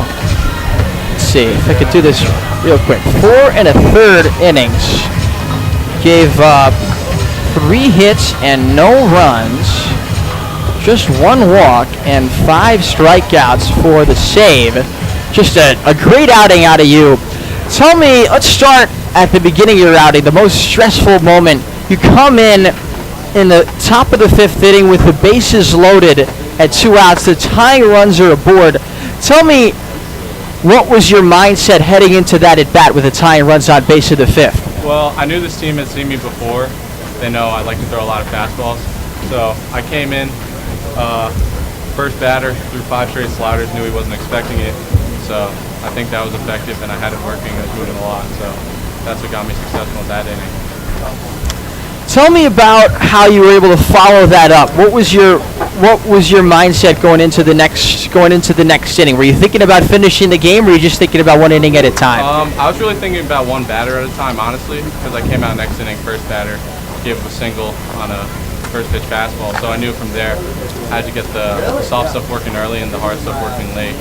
So I think that's what made me successful, batter to batter, and it just carried on through 4 1/3. I'm proud to call you a fellow D3 guy like myself. Yeah. And so you're up here facing mostly D1 players, facing one of the best offensive teams in one of the best summer ball leagues in the country. What does this do for your confidence throwing a 4 1/3 scoreless innings like this? I mean, it's all very tough facing like lineups like these. Like, I have to give props to this lineup. Like, they tattooed me last outing. So it's definitely a good confidence boost knowing that I could compete with some of the best hitters in the country, and definitely going to help me for next year. What do you think these back-to-back wins do for the team morale? I think this is really going to steer the ship. Because, you know, we've come off a few hard losses, but we played really well yesterday in a really tight game, and the bats are coming alive. We're scoring a lot more runs, getting a lot more big hits, and the pitching has been good. So I think it's going to help us win a lot more games. Tell me, what was your best pitch today? Was it the slider? Tonight it was a slider, yeah, definitely. And then tell me, what's one thing you're looking forward to the rest of the summer? I'm looking forward to just keep competing with these guys. Hopefully we can make a playoff run. You know, we didn't have the start we wanted, but definitely want to, you know, keep pushing and get some more wins and get to the playoffs. Still very much alive after these 2 wins in a row. Thank you so much, Spencer, for joining us, and well done today. Spencer Dessart joining us with a 4 1/3 scoreless innings out of the bullpen and getting the save in this one. We'll bring you the final totals now from tonight's barn burner at Alumni Field. For the Vermont Mountaineers, 5 runs on 8 hits, 4 errors, and 9 men left on base. For the SwampBats, 12 runs on 11 hits, no errors, and 3 men left on base. So winning pitcher is Sam Drumheller. He improves to 2-1. Ben Adams drops to 0-1 with a loss. Spencer Dessart, 4 1/3 innings of scoreless relief for his first save of the season. Time of the game, 2 hours and 41 minutes. The attendance, 1,050. SwampBats improved to 9-17. The Mountaineers dropped to 16-10-1. And our next broadcast will be back here at Alumni Field tomorrow. First pitch, 6:30 against the Sanford Mainers. We'll be on the air on the NECBL Broadcast Network and on the radio at 6:20. For producer, engineer Ariana Jones, producer for the NECBL Network, Ryan Hearn, and director Stephen Pierce, and my partner Noah McLean, who again was excellent to work with tonight. I'm Jonah White saying so long from Keene as the SwampBats beat the Mountaineers 12-5. This has been Keene SwampBats Baseball on Pure Oldies 104.1 and the NECBL Network. You have been watching a presentation of the Keene SwampBats on the NECBL Network. You can follow us on Facebook at Keene SwampBats, Twitter and Instagram at SwampBats_Keene, and subscribe to our YouTube channel at SwampBats. Please tune in to our next broadcast, and thank you for watching.